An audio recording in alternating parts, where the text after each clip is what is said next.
understand, they speak differently, but they have this miscommunication oftentimes. A word in the female language, exact same word that we both speak English, has a different translation in our own mother language. So what people do is they default to their mother language and they say, oh, because he said this or she said that, this is what it means. All right, so let's go back to this example, like things that, like the word independent.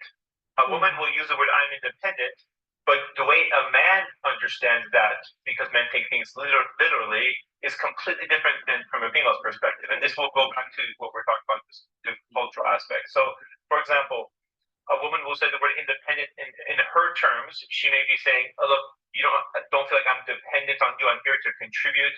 I can take care of myself. I am not going to be like tagging along on everything. I can do my part. I can stand on my own 2 feet as well. When a man hears that, he hears the opposite. He hears that I don't need you.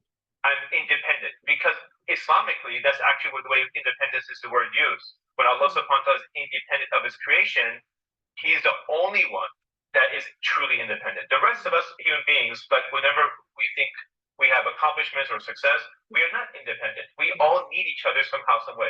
In fact, you can have all the money in the world, but if you, as we saw during COVID time, when the system breaks and you can't get toilet paper, everyone goes crazy because somebody's making this stuff and someone's building the houses and keeping the infrastructure going. We're all independent of each other. Now, when it comes to marriage, yes, we can live by ourselves, but are we truly happy? Because there's a lot of people who make money.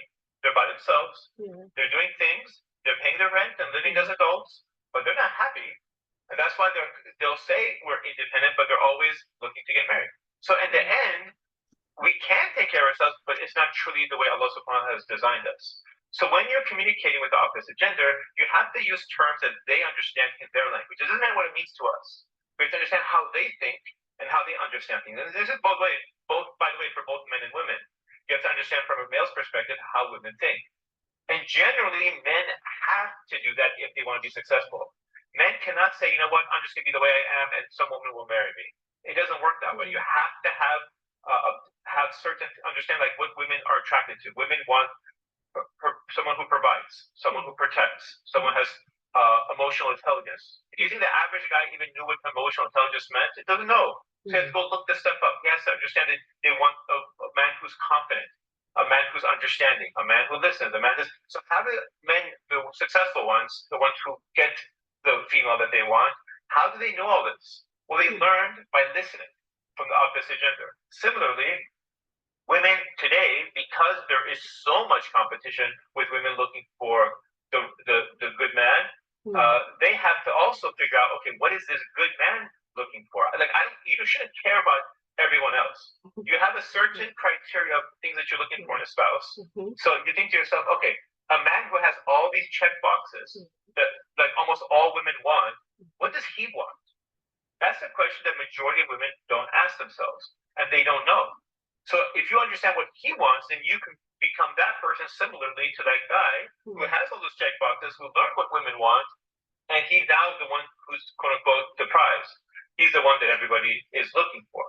So in the past, women generally used to get, in previous generations, would get married younger. And it was easier because, if you're just born beautiful and you maintain your beauty and all these things, it's a lot more easier. Now, with women, the abundance of sisters looking to get married, it's not that easy because there's so much competition among women and they all want the same guy. Two generations ago, you had parents or grandparents, if you ever heard their stories about how they got married, they'll say, how'd you meet our grandfather? Well, there's only 3 people to choose from. It's either this person, this person, this person. Today, we have 7 billion people and we can't find anybody. Yes. Do you think our grandparents said we couldn't find anybody? Yes. They didn't have like the challenges we do. We have millions of people to choose from. We have, I don't know how many websites, I've lost count. How many different platforms, how many events, how many this, and everybody says the same thing. I can't find anybody. There's nobody here. There's no good men. There's no good women. The thing is that we have so much choices that we think that these are our choices. While in reality, they're not. The only choices that you and I have are the people who are willing to propose, who are willing to be marriage-minded. All these rest of DMs and messaging and I like you and all means nothing. Yes. Unless you're serious about marriage, the rest of it does not mean anything. So what happens is we pass on some really good people because we think these other people are our options. They're not. They're just a website that you just sit there and endlessly scroll. And it's give us an illusion that we can be more pickier, more selective. Exactly. And our grandparents. So anyway, so we're going back to the cultural things and some of the things that regarding compromise and things like that. A lot of it has to do with what do you value? What is important? What is a deal breaker that says, look, for this, I will not break. I will not change. I will not alter. Now, you mentioned something regarding like a man. I don't know exactly the exact term you used, but regarding like the career example you gave is like 100,000. I forgot. Successful sister making good money. Yes. And the challenge she has herself is naturally women want something more than what they are. For example, they want a husband who is more stronger than them. They want a husband who is more confident than them. They want a husband who's usually more tolerant than them. A husband who is more emotionally stable than them, more decisive, more confident, everything, more, including whom ideally makes minimum his money, her money, if not more. She doesn't want a husband who's making half of what she's making, prefers not to. She doesn't want a husband because even if he does, it would be a temporary situation. If he's not working, it has to be temporary. It can't be he's staying home with no kids and she works full time and she pays all the bills. She's not wired that way, but men are. Like if you tell a man, what if your wife never works? Would you divorce her? No, you wouldn't expect that because he's naturally inclined to provide and protect. He's not looking for something. But a female is not designed that way. So when a woman works in Islam, her money is hers. Yes. Men, when they work, is ours. Okay. So they don't have resentment for the wife because she keeps her money for herself. The challenge is that we try to treat women like men and men like women. So if you tell women, listen, you provide everything and whatever you make is ours, and imagine you flip the script for a second, whatever he makes is his. No. Women will not like that. Not gonna happen. Exactly. So that's why it's you're not gonna happen. Yes. Exactly. But I'm sorry to cut you there. But in I don't want to say okay, this is in an ideal world, what you've just said earlier. But what is abnormal these days that I'm getting to see is even brothers want want sisters who make more, right? With the mindset, I'm not generalizing, I'm just saying, let me say some, with the mindset that, okay, especially living in this part of the world, I mean, abroad, brothers feel things are expensive. So if I want to marry you, you have to be earning something, right? But sisters, just like you said, sisters want brothers who are more stable than they are, brothers who earn more money than they are, so they can take care, because her money is her money. Then the guy's money is their money, right? Yes. But the reverse is the case these days. Brothers now have this option, but the society, especially where I'm from, I've heard this a lot, where parents would tell maybe cousins, aunties, tell the sisters, the older sisters who are yet to get married, saying, oh, you need to lower your standard, because when brothers see a sister like you, they get really scared. They feel that you'll be controlling. But the reverse is the case, right? These days. Now, how do we balance this? How do brothers get this idea of, even if I make more money than you do, your money is still our money? Yes, I'm interested in marrying you. You make less than I do, but you still need to come with this mindset that you want to take care of me, not the other way around. I don't know if the question is clear. Not you coming with the mindset that, oh, she has money, so if I'm paying the rent, she should be taking care of the other utility bills, or, taking care of it shouldn't be, right? That's the ideal situation. But in this situation that I just mentioned to you, what do you think about lowering standard? Does it really have anything to do with marriage? Here's the thing: if the type of man who says, "Listen, I need you to take care of all this," is the same type of man you don't want in the first place. It's the same type of man you're not even attracted to. So why even care about these men? The type of man you want, who has a very strong instinct to provide, who has a strong instinct to protect, that's the man you want. The rest of these people who have these different preferences that don't match with what you're looking for, that don't have the natural masculine energy, you don't want them in the first place. So why push your energy in trying to change these people? Remember, a lot of this stuff, the way people behave today, has a lot to do with their childhood, has a lot to do with the way they saw maybe possibly some of the challenges they were growing up, so they may not have, like, for example, a man who doesn't have a strong masculine energy, maybe because his father didn't have it, so they didn't teach him how to be a man. He wasn't surrounded with good brothers who teach, who hold each other accountable.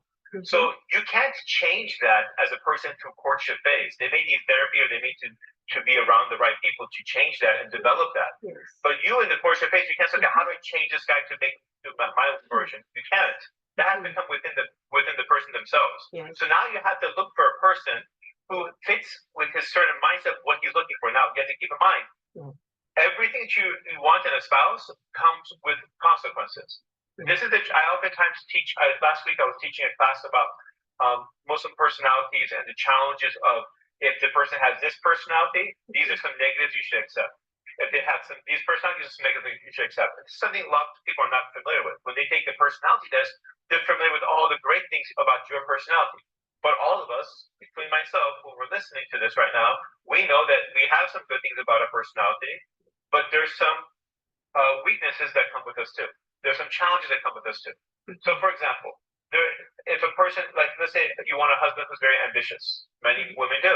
Well, also keep in mind what's the challenge that comes with that. Yes. He's also very busy.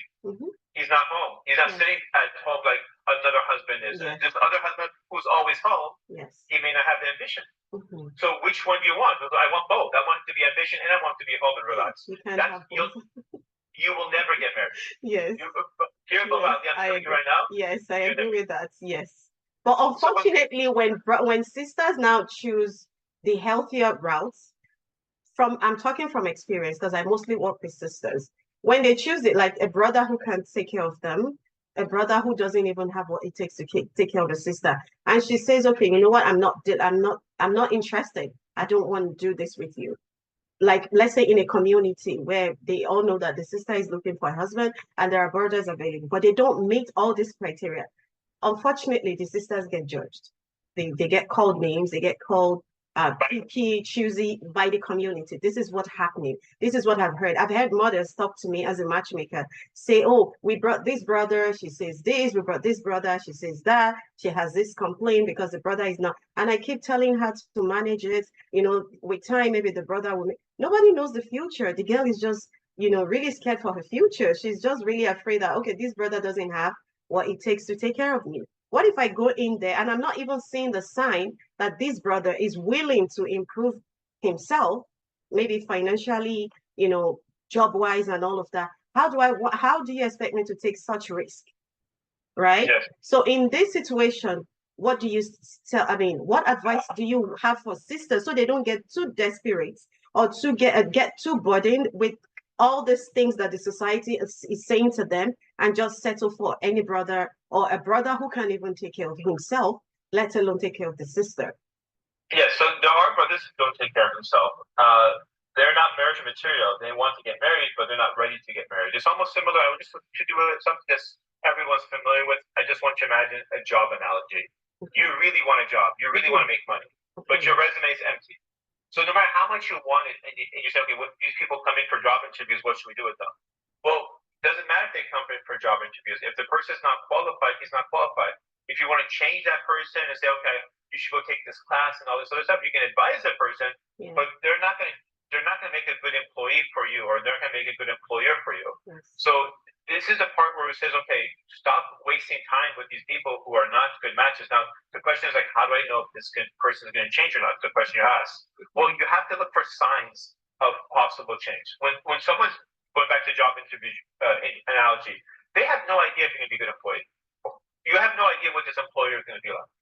But you can, during that courtship phase, during that interview phase, you're gauging each other to see, is this a good fit for either of us?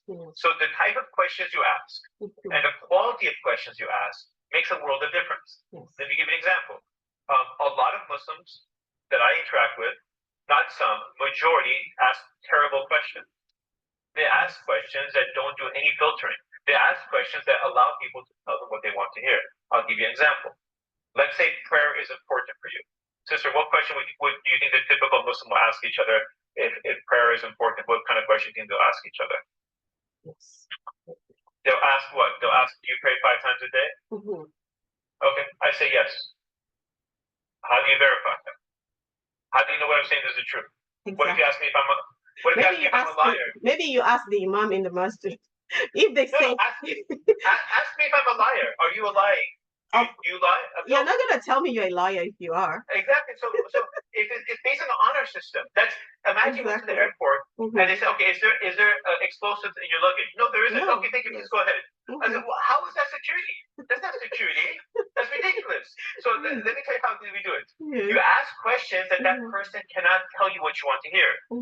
For example, let's go back to the analogy question of 5 times a day. You want to know if this person prays about 5 times a day, okay? The question you ask is about what time does Fajr come? Yes. If they don't know, if they're not even close, all right? So my area, it comes at about, today I think 5:35, 5:37. Now you don't have to know by the minute, but if my area today that came at 5:35, if I say 7 a.m., I don't pray Fajr regularly. Because every day Fajr is changing by 1 or 2, 3 minutes. Yes. It's just like during Ramadan. During Ramadan, when people fast, they know by the minute what time Maghrib is. Yes. Throughout the rest of the year, I don't know, brother, whenever the sun sets. But during the Ramadan, they know, today, brother, it's 7:27. By the minute. Now, if they're off by 4 or 5 minutes, that's fine. But if someone says, do you fast? Yes, I do. What time does Maghrib come in? They're like 9 or 6. They don't fast. They don't, yes. They're very hungry people. So that's my whole point. Is like it's kind of like asking the right intelligent questions that let you figure out what type of mentality he has. Now, when my wife married me, I had a car which the engine fell out. I had no job. I was young, 27 years old. Family does not practice religion whatsoever. I'm also a convert. And it's kind of like I don't even have furniture. My wife's still married. Now you wonder, why would she marry you with this full package is not complete? Exactly. 5 years later, I became Babali. Actually, 5 years later, I became Babali. 5 years later, the success started coming with all these other things. She married me before, and she said, what? She said, I saw potential. I saw signs of a person that is very unique compared to the other people I was speaking to for marriage. I said, can you give me an example? She said, when you were speaking, you were looking for a job. And I asked you, how come you don't just put this on your CV resume? Why don't you just tweak it this way? And you said that if I do that, there's no barakah in it. And Allah subhanahu wa ta'ala, my rizq won't go up by 1 cent. I have to do things the right way. Wow. And when you said that, I never spoke to a Muslim brother who thinks that way. We had the opportunity to do something that no one will know except for him and Allah. And he can just cheat and say, oh, I worked at this company, get himself in, and by the time they figure it out, he already has a job. You know, a lot of people say, look, I only have a liquor store because we just need to make money, but once I do, I'll sell the liquor store, right? So they try to excuse whatever haram way they're making money currently. I need to do things by interest, but later in the future, once I make enough money, I'll lose the interest stuff. Or I'm gambling, but once I make enough money, I'll stop the gambling. Whatever valid excuse you have, but you think to yourself, this money's all from Allah anyways. It's all a test. This poverty's a test. Wealth is going to be a test for us. So how you act. So she thought, this is a guy that's going somewhere. Plus, I noticed you have ambition. You're trying things. One thing didn't work, the other thing, eventually something is going to work. And that's where I noticed this brother's unique. Plus, you said your relationship with Islam is very important. Because the way you fear Allah, I know that you're not going to mistreat me. Because when you guys are lovey-dovey mode, when you're in the honeymoon phase and everything's going perfect, that's great. But every single couple, including me and my wife, we have disagreements. There's times we don't talk to each other, but then you become friends. What makes that couple make it through those storms of marriage, those challenges of marriage, while other couples can't? That's having the strong deen foundation that says, no matter, even if I dislike you very much right now, I am not going to be unjust with you because I fear Allah. That's the main thing. That's the main focus there. So inshallah, that's some of the signs. Going back to answer your question, you want to look at these signs. Now, if the person is more worried about what the community thinks, more worried about what other people say about this, that, then they're always going to be worried about those type of things. Because today is about this, tomorrow will be about their children, what the community is going to say. Next day will be, oh, what are you doing with your parents? Everything we're trying to do we're spending money to buy things we don't need, to impress people we don't know. It's just a cycle that just keeps going. And then what about you and I? You know, and that's what you have to pay attention to what people are saying, what their actions are. Yes, I think it just requires more wisdom, prayer. You can't just go into any relationship and all you do all day is, how was your day? what did you eat? What time did you wake up? You need to be more intentional. You need to be serious about. That's why one thing I tell most ladies is when a brother is talking to you and is not even asking, let's say the very first time or within a week or a month to speak with your parents, and all you guys talk about is how was your day? How did your day go today? What did you eat? When are you like? Just know both of you are wasting your time. You're wasting each other's time. Because when a brother is serious for marriage, he's ready. And when it comes to you, he has to speak with your wali. And if he's not doing that, what are you guys talking about? And I know a lot of sisters come up with the idea of talking stage. And in my head, I'm like, what exactly is a talking stage? Do you guys actually understand what it means to be talking stage? But from your experience and your expertise, I know the HOD life thing is like a worldwide thing. Now, how do you like when it comes to wisdom in partner selection, what are the key qualities that sisters and brothers in general should prioritize when they are looking for a potential spouse or in a potential spouse? Like the key priority, because I know most of us want a brother who has a job, who is earning well and all of that. But for me, yes, that these keys points are important. But for me, I feel there is more to what we should be looking at than just asking how much he makes or if the sister is tall or fair or dark and all that. So what are the key qualities that the potential spouse should prioritize in partner selection? Oh, that's a good question. So look, our goal is to stay married. Getting married is one thing, but staying married is the real challenge. So how do I stay married? And if you look today, count the number of people you know that have been married for a long time, they've never been divorced. I can almost guarantee the majority of people that you know in the United States and Canada, Muslims in the West, majority, even if they're married today, they were divorced at one time. Majority have gone for divorce. So the question is that we keep choosing the wrong people. And if you go to someone who's been married multiple times, you're like, oh, they keep choosing wrong people. What are we doing wrong? What are we doing wrong that the previous generation figured out? They didn't have thousands of choices.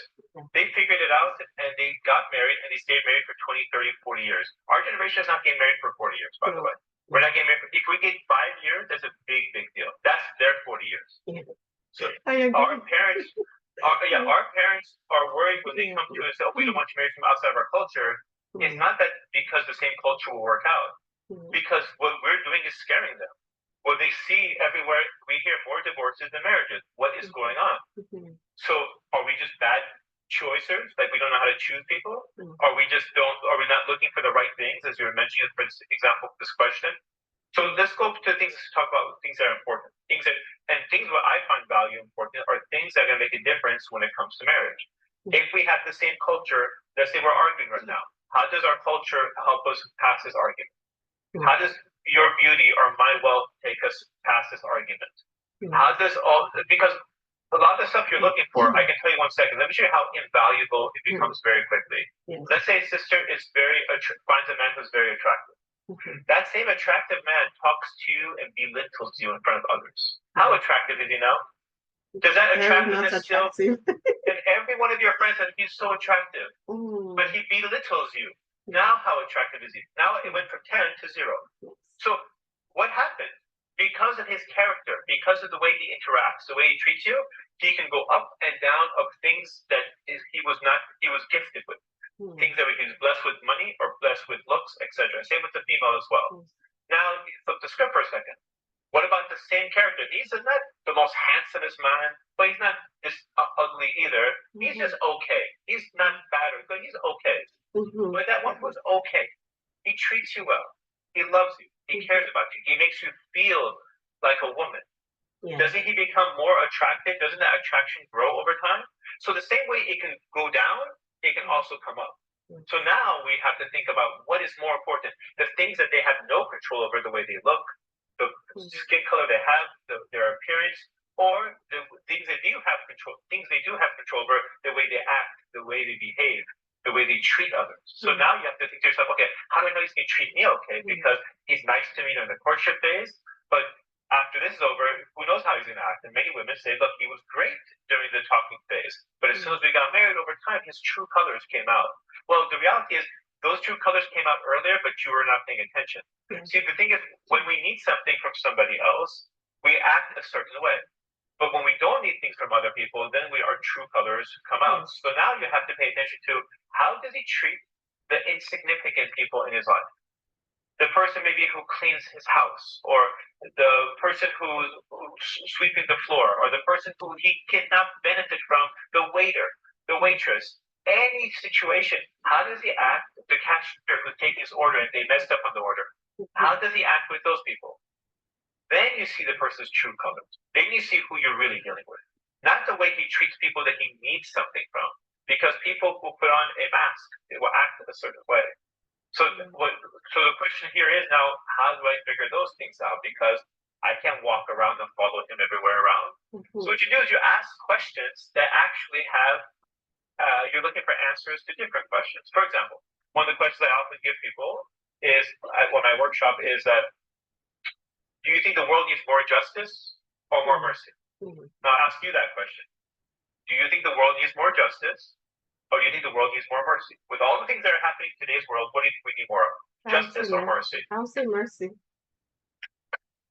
Great. The real question I just asked you has nothing to do with justice or mercy or what's happening in the world. The real question I just asked you is, are you more fair or are you more forgiving? Now, if you said mercy, you're more forgiving.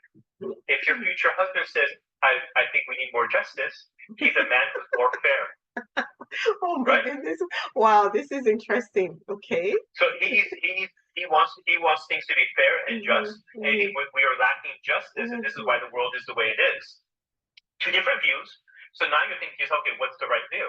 Well, the one who's just are the ones who are forgiving. Allah subhanahu wa ta'ala, of all 99 names of Allah subhanahu wa ta'ala that we know of, the most just and the most forgiving. Yes. So those are two amazing attributes to have for your husband. Now the question is, which one do you prefer? And he doesn't know this. No right or wrong answer here. You want a husband who's more just. You want a husband who's more forgiving. Now, two sisters or two best friends, female best friends, will have two different preferences, even though they think so much alike. Their preferences are different. And since guys cannot tell what your preference is, he can't tell you what you want to hear. So now let's go using this analogy. We ask questions that may have different meaning to different questions, so you can really understand what you're asking him. For example, you may ask, okay, tell me a time that you had a coworker that you had a struggle, you had a completely different personality with. You're trying to work on a project or you're trying to do something with, and they are very difficult to deal with. They could be emotional and they're not logical or reasoning, something that just clashes with their personality, their attitude, their anything. How did you deal with that person? How did you deal with this? So you're telling them, they think you're talking about work.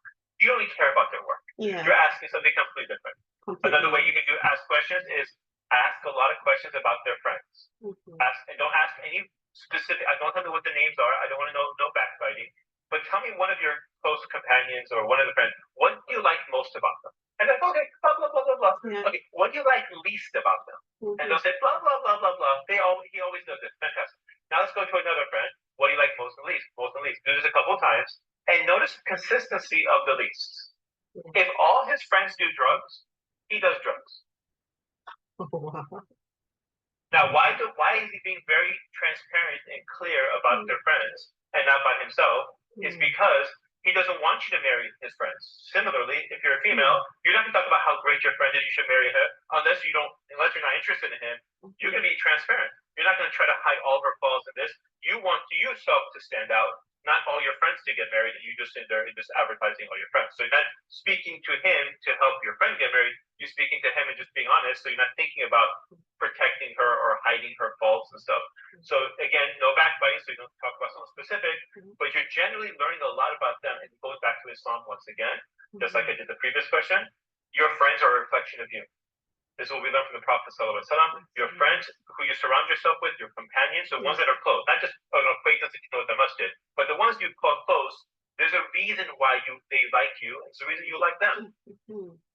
Good people. Let's say, for example, sister, you are not into drugs whatsoever. You're not into drinking alcohol whatsoever. And there's a bunch of girls who are.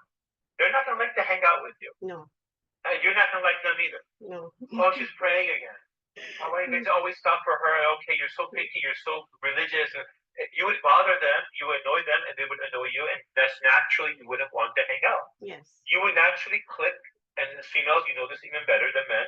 You naturally click with people who are more like-minded, who think similar. And it doesn't mean you can't have different opinions, but you're more on the same wavelength on how you do things. You're not going to be opposite. You're not going to be with a woman who's very promiscuous, and you're the exact opposite, right? Yes. You can coexist in the same workplace, but you're not going to become close. You're not going to share, open up, and be vulnerable to that person. I agree. So now you come back to these things. So if you want to go back to summarize my answer, is that look at answers, ask questions that have that mean different things to ask questions that will be asking something else, like I just did right now, that you can always connect it back to Islam. And let me give you one more short example. If you want to ask questions, like another thing that husband and wife argue about is oftentimes money. So the way you want to think about how he thinks about money is you ask questions that, again, don't have right or wrong answers. For example, when you think about money, do you think about financial security or financial freedom? If they choose financial freedom, they're more likely to want to spend more because I make money so I can be able to have a luxury. But financial security means they're more likely to save. Yes. But if you ask them, are you a spender or saver? The correct answer is saver. I don't spend everything. Right? Yes. So it's creative ways of asking questions. Yes. And that's how you do things. So that's and when I do my events, what I've done is I designed activities which show who these people are really versus what they're trying to portray who they are. And this allows sisters to help them and brothers to help them choose the right person rather than you just, they said the right thing to me. I know. Because let me tell you, sisters, you guys know that men see through this. Yes. And we men know women hear through this. Yes. This is why women put on these filters online. They put makeup. They're literally lying to men's eyes. Not all sisters, though. Not all sisters. Not all sisters. I said sisters. Now, similarly, men, and I'm saying not all. When I say men, I'm always meaning some. Okay? Yeah, so I know. Okay. So with men, we will tell you what you want to hear. And what we've learned through mistakes is that, hey, I said something to a sister in a previous interaction. She responded negatively. I took mental note. I will never say that again. And the more people we speak to, the more we learn exactly what sisters want. And now I can talk to a sister and say everything she wants. So this is the best husband in the world.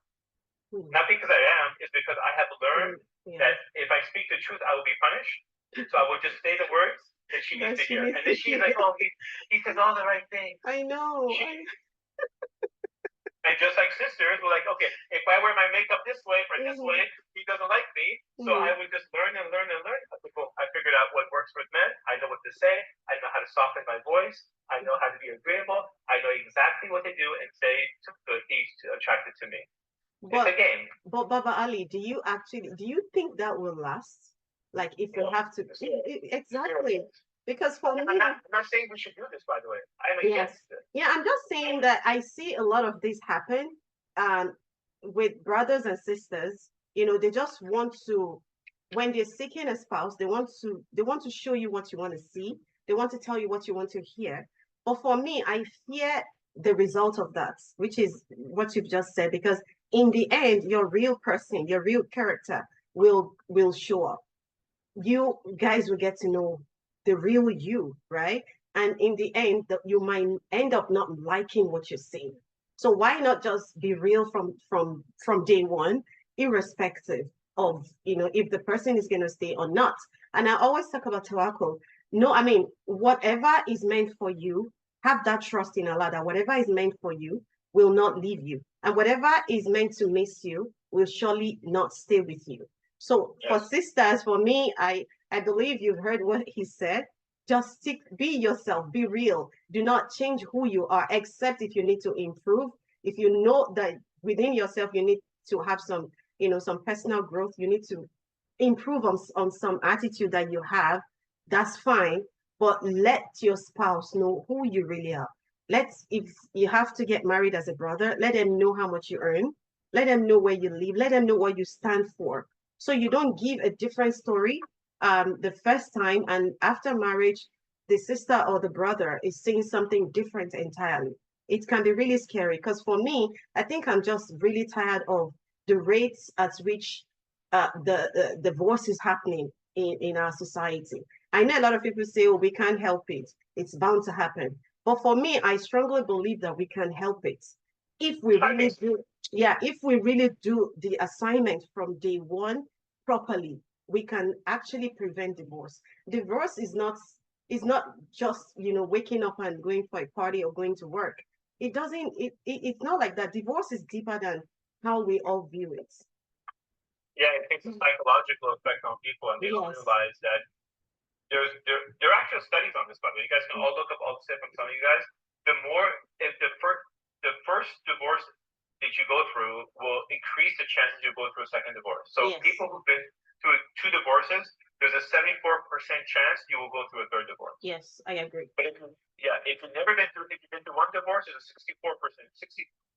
64% chance for one divorce, 73% chance for two divorces. If you've never been to divorce before, and these are statistics, like statistically, we know in America 50% of people get divorced. Yes. But what they don't tell you is this number has been averaged with all the people who have one divorce, zero divorces, two divorces, five divorces, etc. Yes. But a person who's never been married before, the chances is you only have a 35% chance your marriage won't work out. So your number statistically, dramatically, way lower. Yes. So the question is, what makes, once you pull that trigger and you take out the nuclear codes and you don't about to go nuclear, it's easier to go nuclear. Look at all these countries that are all scared, even though all have nuclear weapons, the United States, all these different, Pakistan, India, all these people have nuclear weapons, but nobody wants to be the first to use it. Use it, yes. Because as soon as they use it, everyone else becomes accustomed to using it. Russia has it, everyone has it, China. So what we do is everyone's careful. No one wants to be the first person to pull the trigger. Unfortunately, when it comes to divorce, this was the way we had it, but we don't have it today, unfortunately. Today, we become too comfortable. What they don't tell you is when you get divorced, what life is going to be like. It's bad. I can tell you. It's bad. Nobody advertises this on social media or online. And I'm telling you right now, from a person who's been for 14 years, interacting with lots of Muslims, it is 10 times more harder than you think. Yes. You're thinking that I have a bad wife, a bad husband, I will get rid of them, and then I will have peace. That is true. You will have removed that burden, but now you have other burdens that you never had before. Yes. Now you're like, okay, how do I get married to divorce? Well, guess what? You see that long wait list of people, single people looking to get married? Join them. So there's like a lot of people. Yeah, there's millions of people. Well, how would anyone find me in there? Good luck. Yes. You know what, Baba Ali? That is even like 1% of what you think about. Yeah. There's more, especially from family. How do my families view me now? There's less respect for you. Even your friends, some friends will try to avoid you because they don't want you close to their family, especially their husbands. Some parents will see you as a bad influence on their kids. So it comes with a lot of things. Divorce is beyond just getting rid of that woman or that man. So for me, I always tell, especially divorced women, because that's what my coaching is mostly focused on. If you know that if you already see the sign that this might not end well, don't even start it. Nobody's going to judge you for being single. It's good to be married because our Professor Salam encouraged this. Yes, it's good. But you have to think about your mental well-being as well. And think about the children, especially if you're divorced with kids, think about the children as well, because it doesn't just affect you. It affects everything that surrounds you. So, yeah, I just wanted to add that to what you're saying. Plus, they don't tell you this. If you're not even divorced, if you're just single and you're looking to get married, it's extremely difficult. Yes. And not add divorce on top of it, there's not an abundance. Here's the thing. When you were first looking to get married, you had a list of all the things you wanted in a spouse. And the list was about this long. It wasn't very long. After a divorce, you're first of all older than before. So all the time you're not as desirable as before. I'm sorry to say, there's younger people than you and more whatever. So your list is now like this, but then you add all the stuff you don't want in a spouse. You didn't have that the first time because you can't be anything similar to my ex, or you can't have these things that my ex used to do that used to get under my skin. So your list is twice as long, and now you want to get married. How? It is more difficult. It's not impossible. Yes, it is very possible, but it's harder. It is much harder. and then realize that there's an abundance of people are single looking to get married. Before maybe if you go on a website, there's only 500 people, 1,000 people. You're on a website with 12 million people. Tell me, ask yourself this question, and be honest with yourself. What makes me different than all the other people looking to get married? Why would someone choose me? And I'll tell you this, 99% of people ask that question to, they're like, I don't know. So if you, who knows yourself better than some stranger knows you, and you cannot recognize what makes you different or unique and why would someone choose you over other people, like what do you bring to the table that other people don't bring? If you can't see that, how do you expect others to see it? So guess what happens? It reduces you down to whatever's on the surface. And now with these apps, who are designed, by the way, with all due respect, most of these programmers are men developers who think from a male's lens. And that's why you're reduced down to your picture, your first name, and your age.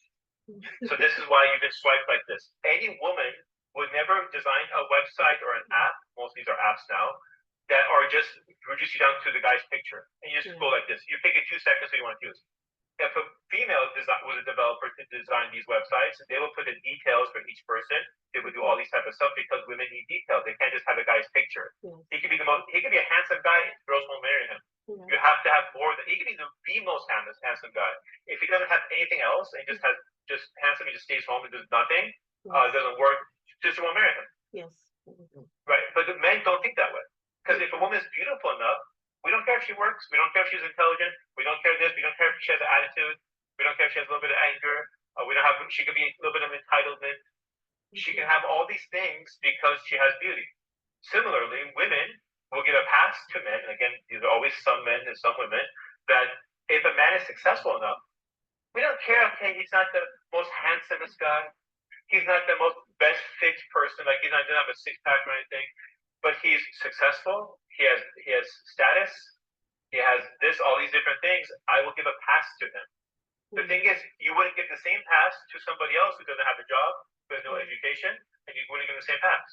So similarly, because we fall into this trap, and these apps have been reduced down to your first name, your age, and your picture, if anyone matches with you, they're just matching with that. They're not matching with you. And what you look like today, you won't look like that tomorrow. And what you look like on that picture is not a real representation of how you are in person. It doesn't show nothing about your energy, the way you carry yourself, your personality. It doesn't show you anything about your character. How do you live up with the pic?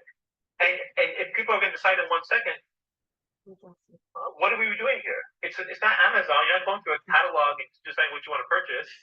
You're a human being. Which is why this is not to this is not like offense to those who develop the dating website. For me, I always say I do. I'll say, it's not her, it's me. I am against the people making the apps. I think it's purely for money. Let me explain. I'll give my analogy. Sorry. Okay. If they're sponsoring this video, I apologize. But it's what it is. It's not her, it's 100% me. Now I'll tell you, because I'm a guy who's developed his own website, has his own events, and I tell you, it's purely a business. So I am for profit, but my money is not how I make the primary choices. And those who see me, I'm being transparent of how things work. Okay, so when you, for example, most of these Muzz, Salams, all of these apps, what do they copy? Do they copy eHarmony? Do they copy Match.com? No, they copy Tinder. Now, what is Tinder known for? Tinder is owned by Match.com, and Match.com, by the way, also owns OkCupid, owns a bunch of it's a multi-billion-dollar company. They have different platforms depending on what type of person you are. Are you looking for marriage? Or are you looking for a temporary relationship? Are you looking for this? Like what? Tinder was specifically designed for people who are looking for more of a temporary relationship. And that's why, unfortunately, the vast majority of people use that because haram is very, very attractive for people. So they like nothing, no marriage, no that stuff. So when that makes the most money, these Muslim entrepreneurs are like, which platform should I copy? Let's copy the one that makes most money. So it has nothing to do with you guys actually getting married. Now, if you do get married, that doesn't mean that's the reason for it. That means, alhamdulillah, you happen to be more of the exception. So when we copy that platform over to Muslims and just put Muslims, remove all the non-Muslims, tell Muslims, hey, use this platform and just do this, what do you think it's going to do? It's going to attract more men than women. Yes. Currently, 66% are using men, 33% are women on these apps. Even though the majority of people looking to get married are women. And the second is interesting is not some, by the way, every single sister that you speak to, ask them, how are the quality of the men that this app attracts? And watch, not some sisters. Now I'll use the word all. How's that? The first time I'll use the word all. All sisters will tell you the quality of men, the majority of men is garbage, is rubbish. I agree. Again, we never talked about this, you and I. Yes. Ask I agree with you. any sister you want. And if this is, wait a second, if every sister, even if 99% sisters are saying this, then what is this telling me? Why am I looking at a place where majority of people are saying their experiences are all garbage? Everyone says it's garbage. The quality of men are not looking for marriage. It's not saying that people are ugly. They're just not looking. They're not serious. Some people split the profile. I'm not really serious. Some even are there to flirt with you. I remember when most of my, for me, I do more of the traditional matchmaking thingy. Most times when they come, when I have sessions with them, they tell me, oh, they've been to this app, they've been on that app, they've been on that app. If you ask them, when I asked them why they left, they all have the same response. Oh, these men are garbage. They just flirt with you. I've just said they do haram with you. Those who have been lucky to get married from that platform are just lucky. They are the exceptions, just like you said. So for me, I would say, as a Muslim woman or man who is truly looking for marriage, don't even think about all those platforms for real. And let me tell you guys, this is the honest truth coming from, because they will never tell you, because how often do you get a person who has their own website, who's been here for years? It is purely about money. Yes. Purely. Yes. So if you don't believe me, look at the platform, look what they're doing. As far as hey, the majority are garbage. Why don't you just get rid of this thing? Why don't you build a deeper analysis of what the questions? Let's ask deeper questions in detail. But wait a second, a lot of people won't want to do that because they'll make it unattractive. We need to get as many people as possible swiping. Well, here's the thing that they don't tell you. If you get married, they lose you. If you don't get married, they lose you. Yes. It's like you're selling. They keep losing. So if you sell, it's like you're selling drugs. You sell drugs, and the person overdoses, they die. If they clear themselves up and they get healed and they don't take drugs anymore, you lose them as a customer. So both ways you lose them. So what do they have to do? They have to find a way to keep you swiping, but not till you get married, or not that you quit and you give up, but just keep swiping to give you false hope. So you get these matches, but those matches are just surface level. They don't go anywhere. And so many people have wool over their eyes and don't realize they're again the ones getting scammed. Now, the second question is go to any of their events and tell me, when you walk in, is this structure designed to get married, or is it just designed to mingle? Watch their videos online, by the way. Yes, I watch their videos online, and it just feels like going for Grammys. It feels like you're going for Grammys, or you're going into a club, And I'm like, God, this for Muslims? Wow. They always put the music soundtrack in the background, so you don't really hear it unless the interview parts. But I want you to look at their flyer. They have a DJ at almost a bunch of their events. Yes. So there's music playing that you can't hear in the video. It is lit up. It feels like a club setting. They give you the drinks, but no alcohol in them. It is designed. There is no type of structure of asking questions back and forth. It is designed to keep you single. Because the club doesn't want you to get married. These single events don't want you to get married. They need you to keep coming back, keep paying, keep paying. And at the end, some people woke up and realized this is the whole thing's a scam. I'm leaving the apps. I'm not going to these dumb events anymore. This is a scam. Now, the other type of issue, the other challenge we have is people who do have good intentions. Oftentimes, some aunties at the masjid, some masjids as well, some Islamic organizations, all the big organizations. And again, no one's going to like me when I speak the truth here, but you guys decide on your own if this sounds true or not. You go to single event after single event after single event, doesn't matter which organization you go to, these big ones, big Islamic conferences, they all have the exact same motto since the 90s. And you think to yourself, oh, mashallah, it must be coming from Islam. No, it's not. It's not. Is it come from, the reason they stick with it is because from hadith or ayah from the Quran. That's why they stick with it. No, they don't. They copy from non-Muslims who don't even use it for marriage. They use it for dating. That's what's called speed dating. So then you think to yourself, okay, then the reason why we've been doing it for 20, 30 years is because it works. No, it doesn't. When 95% of people walk out with nothing, and they come back with horrible, awkward experiences, they don't care. You know why they do it? Because it's easy, and people don't have standards, and they don't care. They're so desperate. Muslims are so desperate, they don't even care if it works or not. They don't care if it says 99% failure rating on the flyer, they'll still go. So my mentality is that what if we did things differently? What if we did things that were designed for marriage, not designed for this dating and designed for like temporary relationships? Because that Tinder, Minder, all that stuff model, that was designed for the Tinder model, right? And Muslims would copy the apps, basically all of them. They copied that model because it makes the most money. But they were designed for marriage. So that's why it doesn't work out for us. That's not a coincidence. But you So know what? Yeah. You know what, Baba Ali? Unfortunately, most Muslim singles, or let me say young Muslims, are so used to this Tinder style of matchmaking that when you talk about the traditional matchmaking with them, they find it boring. Most especially with some brothers, when I ask some questions, when I ask them to give me some stuff, for vetting, they find it invading. They find these things that you want to do too stressful, because they feel that you can just get a sister on any matchmaking app. And they're right. Yes. Because they will. That's because true. Even though you have standards, there's a bunch of sisters who are flirting. Yes. There's a bunch of sisters who are doing stuff that you would find never in your dreams that you ever want to be seen that way. No. Remember, you're not them. Yes. But you're putting it into a bowl and mix with them, so they can't tell the difference between which you are. And this is, by the way, why sometimes, as a male perspective, a guy will come and say something to you inappropriately, and based on the way you react and respond to that, I will say, "Oh, I'm just joking," because I want to see what your boundaries are. Yeah. If you don't respond negatively, I will push further and further and further until I find out you're the same level of haram as me. Exactly. Today, the youth have something that we didn't have when I was looking to get married 20 years ago. They have something called the halal to haram ratio. Are you familiar with that? Interesting. They ask questions to see how much haram are you comfortable with. Oh, wow. It's called, the actual question is, this is the question they ask. I'm not saying the youth, I'm talking about the people today, many of them looking to get married, they know what they're talking about. Ask your single people who are looking to get married, ask this question.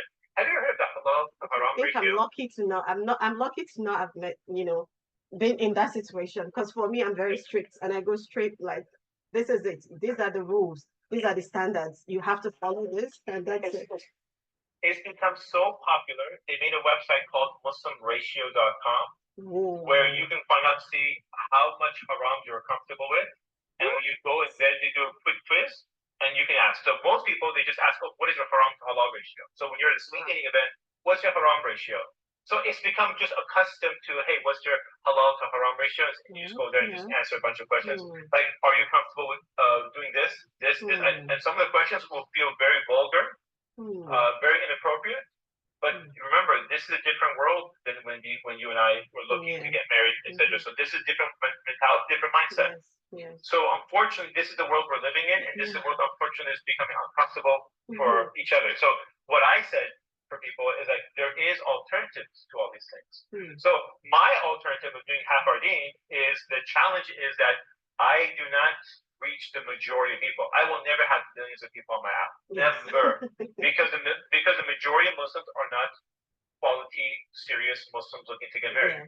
The majority have become entertained by doing this, and they just want to get that rush and get the new interaction and get the likes and stuff like that, validation, whatever reason they do it. But only the small minority are actually serious and are quality people looking to get married. So that itself became a filter for me. So if you come to my website, you have to, the all the stuff you have to jump. You have to take a personality quiz. It's all done through the registration. You have to do attraction. You have to do all these things. And then if I was an average man, I'm like, why would I do this for? I'll just go on the app and just 10 seconds, I'll be on the app running and looking through girls' profiles. Baba Ali won't even let me look at anything until I do a bunch of this stuff, and then I can look. And many men, by the way, they quit. They'll quit, and they're not going to, they'll see this, I get out. I'm not doing this. I'm out here. I'm not even going to stay. So the ones that do stay,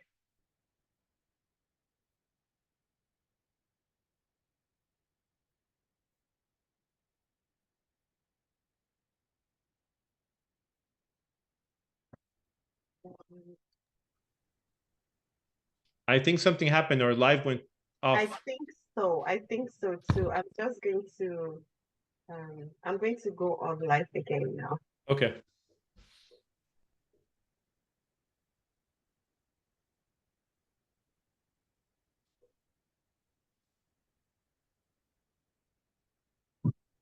Hmm. Once ago, my mic on Zoom has been muted the whole time.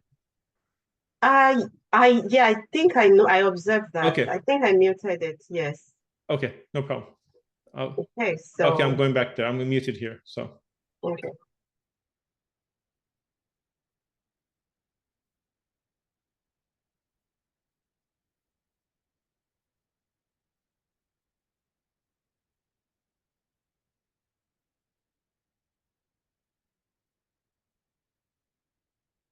I invited you.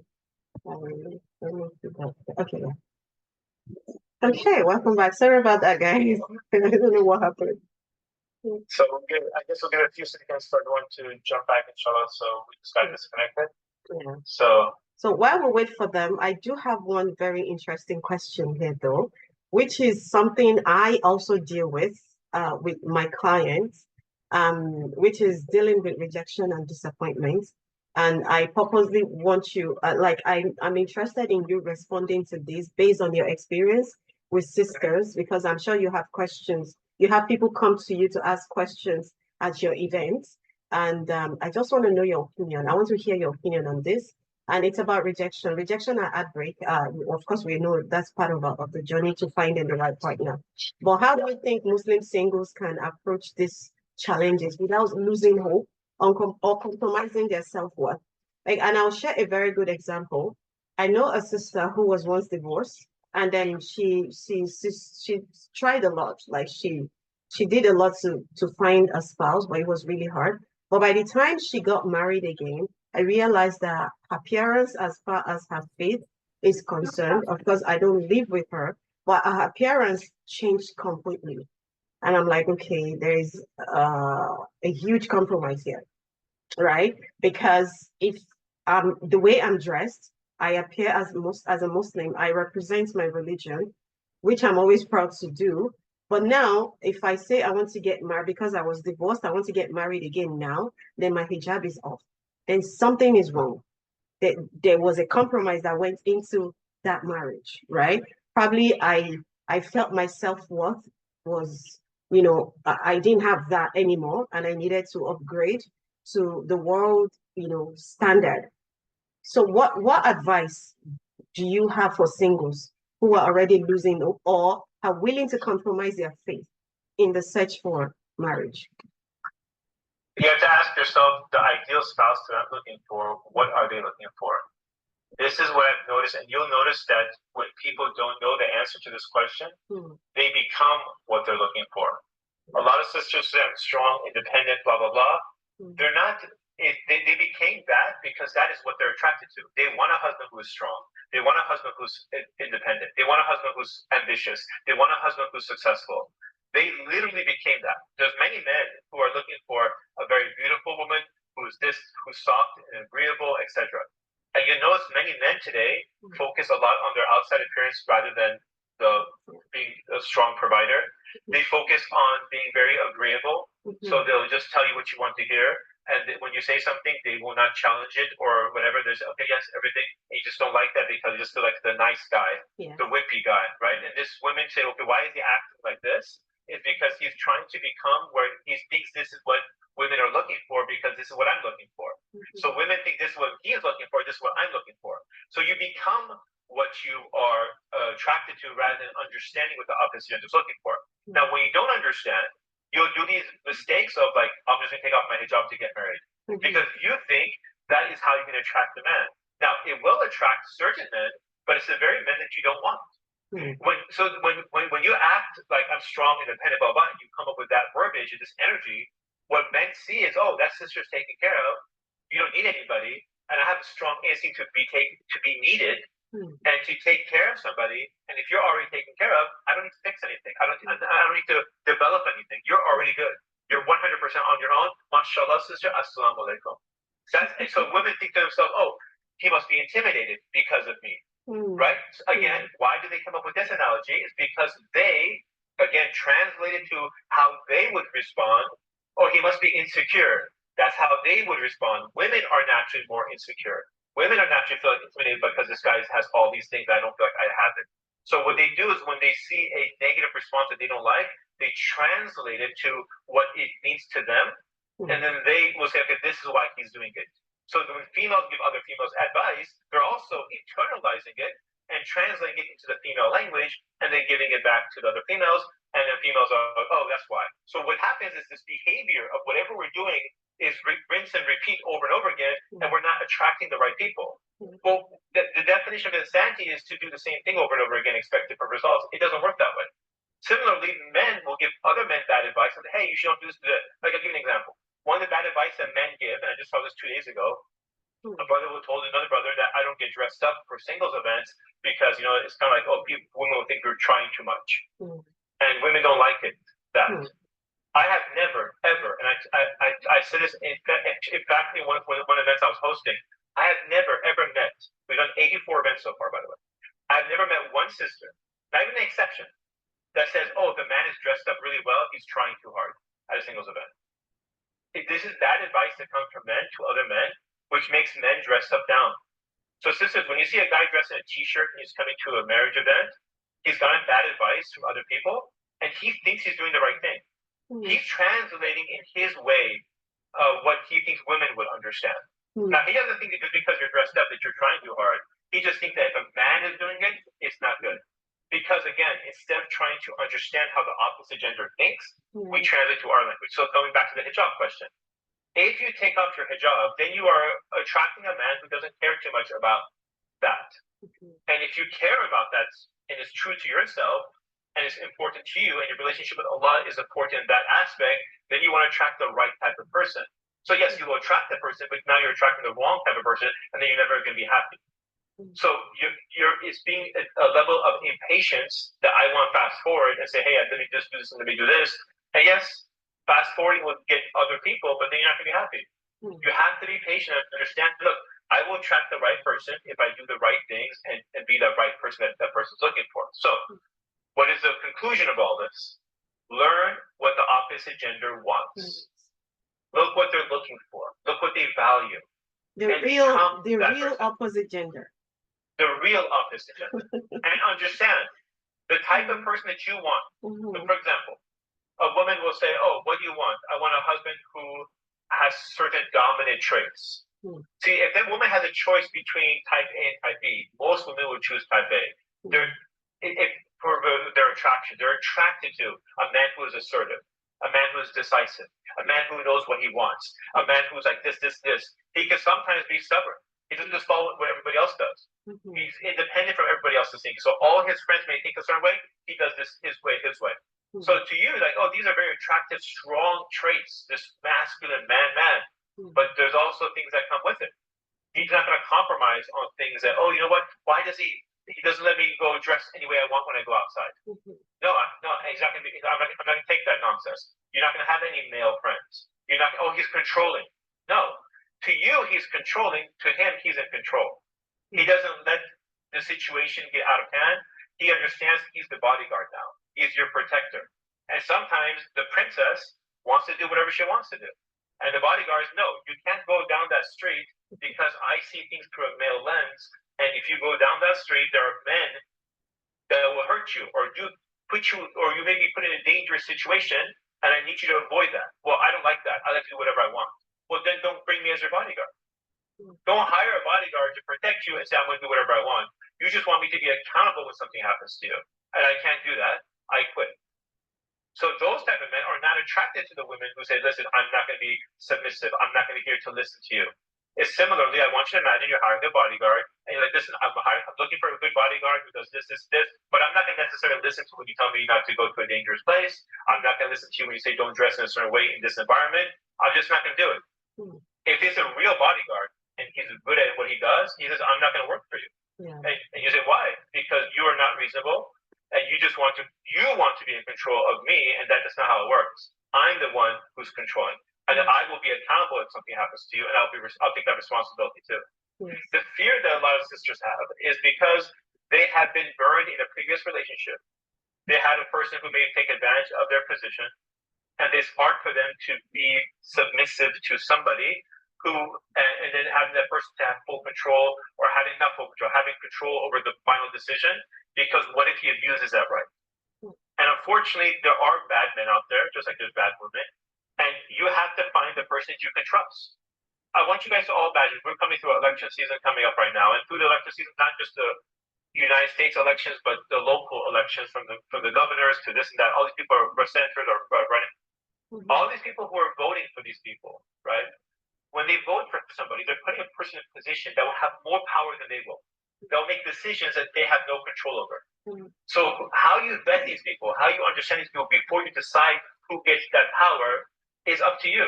Mhm. So when you are choosing a husband and you're saying, okay, I'm going to make sure he's a good man, this is very, very important that you be able to filter these things out, because if you don't filter this person out, and when he does become your senator, your governor, your president, and he makes poor decisions, selfish decisions, then that's on you. You're the one who elected him. You are the one who accepted him. You are the one vote. There's only one vote in this election, and it's yours. So now the question is, how are you going to vet these people? How are you going to decide who's a good one and who's not?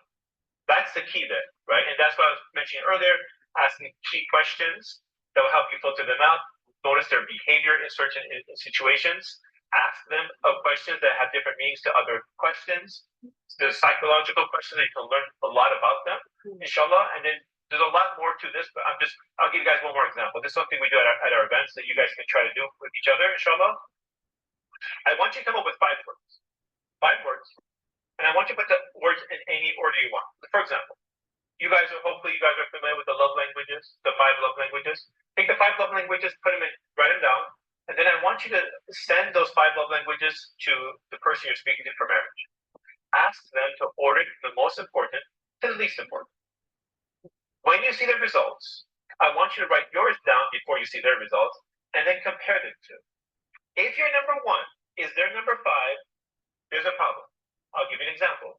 Let's say quality time is number 1 for you, but number 5 for them. It's not that they don't want to spend time with you, but that's not how they show love. Yeah. Then what's going to happen during the marriage is you are not going to feel love because he's not spending enough time with you. Yeah.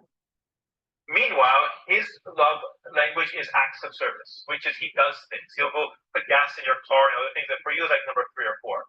Do laundry for you. Do laundry for you, the small things. kitchen. He's more action wise, and he doesn't put like small words. Like you said, I love you. You write this whole love message to him on text message, and he's like, thank you. He does not have love language, so you don't feel love.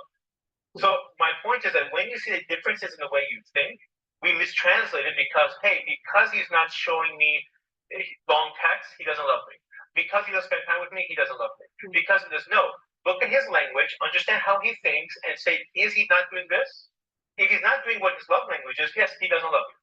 But if he's doing that and you just don't appreciate it, then you just translate into your own language again. Similar, this goes right back to what I said before.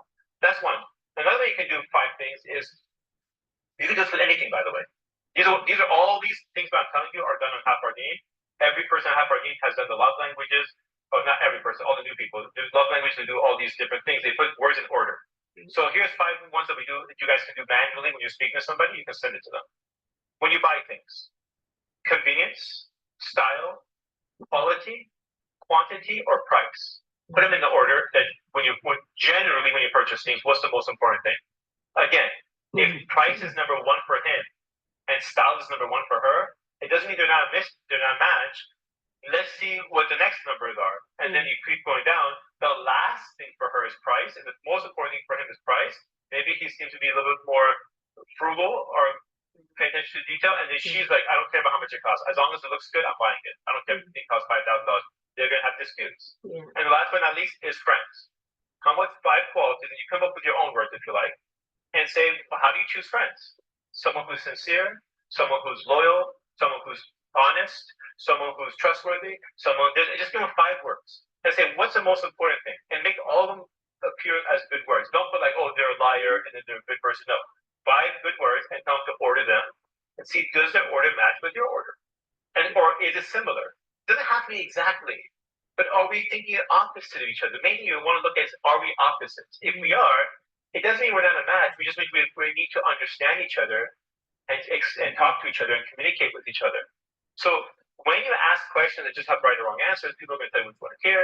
When you do it my way of asking questions that both answers appear correct, or you give an order of things, and there's all of them could be correct based on how the other person interprets it, then you're more likely to find out who you're really talking to. So you don't go through a divorce and find out 6 months later, oh, this is what's important. Like, for example, this question about like hijab thing. How important is it? What makes a woman more attractive? A woman who doesn't wear hijab, a woman who has this, a woman who has this. Put in order and see what he puts on first. And you're like, what? This is so different. I thought this, that. Yeah, exactly, because you're interpreting in your language. Yes. Yes. You're not speaking their language. You're not them. They have a different view. A female view and a male view are exact opposite. There's a reason why we call the opposite gender. Yes. So So I'm gonna ask the last question from this person. This person is asking about managing family involvement. And I know because I remember sharing with her that some parent, I really do, the last time we are going to work together in Edmonton, I remember some mothers really showed interest. So this person is like, asking, how do you think singles can manage family involvement while ensuring their own needs and desires are respected? You know, we all have this dream of how we want our children's marriage to look like, who we want them to marry and all of that. But sometimes kids have a different view, which I feel, to me personally, I think is valid. Every person should have what they desire in a marriage, right? And they should have the autonomy to make that decision. Yes, parents should get involved as far as the religion is concerned, the morals and everything. But how do you think that the singles can manage their family involvement without crossing the line and while ensuring their own needs and desires are respected as well? That's a big challenge you have, because each culture can be different from each other. Some culture, they want to get more involved, and understand where your parents are coming from. The parents are coming from an angle that I don't want my kid to suffer. I don't want to be in the same situation as many other people and go through the pain of divorce. They're not there necessarily to control. Maybe some parents do, but generally parents do it from the position of care. But does that mean because they're caring that they're correct? Not necessarily. Sometimes they come from a cultural lens, and that culture is what divides us, what breaks us apart. It's Islam that keeps us together. So it depends on, and again, this is a very general answer, so take it with a grain of salt. It depends what your relationship is with your parents and what they are. So if your parents are more cultural and you happen to be more religious, you're not going to see eye to eye. They're going to see things that are important to them, but not important to you, and vice versa. The other thing to keep in mind is that if parents they can make it more difficult for you to get married, because they don't really understand the dynamics of what's going on in today's world and how hard it is to find somebody, right? So they are looking at, okay, we're going to try to do this, no good, this no good, this no good, and then we are looking for other things that we are from our lens that we feel is important. We, like, for example, we want to make sure they speak the same language as we do. We want this, so they're choosing their future son-in-law, not necessarily your future husband. So what works best for us? So it's like, what, mom and dad, I have to like certain things too, but no, you understand, you're young, you don't know anything. We know what works in marriage, and to be fair, their marriages are lasting and ours not. So when they look at it from a practical perspective, yes, we don't care the way he's a little bit older, or he's not as tall as you want, and he's not he's a little bit overweight or this, that. We don't think that stuff's not important. What's important is this. So they are looking from a lens that all these things, that these surface level things, that should be, some things are important because you have to be attracted to the person, is that they're saying it, when you are married long enough, these things are not important. These are not going to help you resolve conflict. This is not going to help you with your differences. And this is not going to help us help you guys to see common ground, because we're not share culture, same culture, and same things. Like, how do we help in this situation? We have to give us something to work with. What I myself experience is, my wife is completely different than my family. She's from Kenya, half Yemeni. Her family is completely different than people from Iran. They're not even similar culture. But our cultures, we are not cultural. For me and my wife, we are Muslim first. Yes. And because we're Muslim, our kids are raised by Islam, not by culture. I honestly think, my own perspective, this is my personal view, I think culture is the one that breaks us apart. Yes. Culture separates us from each other. Yes. And a lot of Muslims will tell you that we are religion is more important to me than culture. In fact, almost all Muslims will tell you that. But that's not. But they're not speaking the truth. Yes. They're only saying that is because that's the right thing to say. No one's supposed to say that culture is more important than Islam. But keep in mind, culture is man-made. Islam is made from Allah subhanahu wa ta'ala. So, how do you know, Al-Baba Ali, that these people value culture more than Islam? Is because the last thing they will ever compromise is their culture. And the first thing they'll compromise is Islam when it comes to making a decision. So if we're supposed to do our wedding in a certain way, or if we're supposed to do this in a certain way, even though it conflicts with Islam, it's culturally important to us. Even though it conflicts with Islam, my wife, my daughter, or my son wants to get married, we are going to put our culture first. And when you have your culture first, you're going to have problems because you're making it more difficult for your child to get married, and they don't need it more difficult. We need to make the halal more easy because the haram is too easy right now for everybody. Right? So we find someone good, we need to find out that we don't dismiss them just because they don't have the same culture, they don't speak the same language, they may be different than us. Allah subhanahu wa ta'ala creates into different tribes and nations so we can learn from each other, not so we can despise one another. Right? So if we can imagine how boring the world would be if we all ate the exact same food every day. We all look identical. We all speak the same language. It would be a very boring world. Allah subhanahu wa ta'ala gave us variance. There's blessings in that. I think the reason why, and look at that ayat, Allah subhanahu wa ta'ala giving us different tribes and nations so we can know one another. Why know? That first part is so we can be familiar with each other. And there is a nice part of being able to speak the same language, being able to have the same culture and some of the same foods and same things that you natural resemblance that we can connect with. And that is good. But unfortunately, sometimes we take it too far. We take it too far that we limit and we cross off really good people just because they don't look like us. They may not have the same skin color as us, and they may have a different way of doing things. And we cross those people out, and we act like there's millions of people to choose from. There isn't millions of people to choose from. When you find someone good, we cannot afford to cross them off and just say because, oh, don't worry, someone else will come. No, we don't. Who told you that? Who guaranteed you somebody else will come after this person? Nobody. But I think the narrative is changing. I don't know, from my experience, from what I've seen so far, I think the next generation is going to do better than yeah, I hope so too. I pray so. But from what I'm seeing, especially working with youth as well, when I ask some questions, they're just like, as long as the person is good, I don't really think I care what my parents say, even though I somehow, some way try to let them know that parents' involvement is very important. But yes, Islam does not differentiate. It's not about the skin color. It's about who this person is.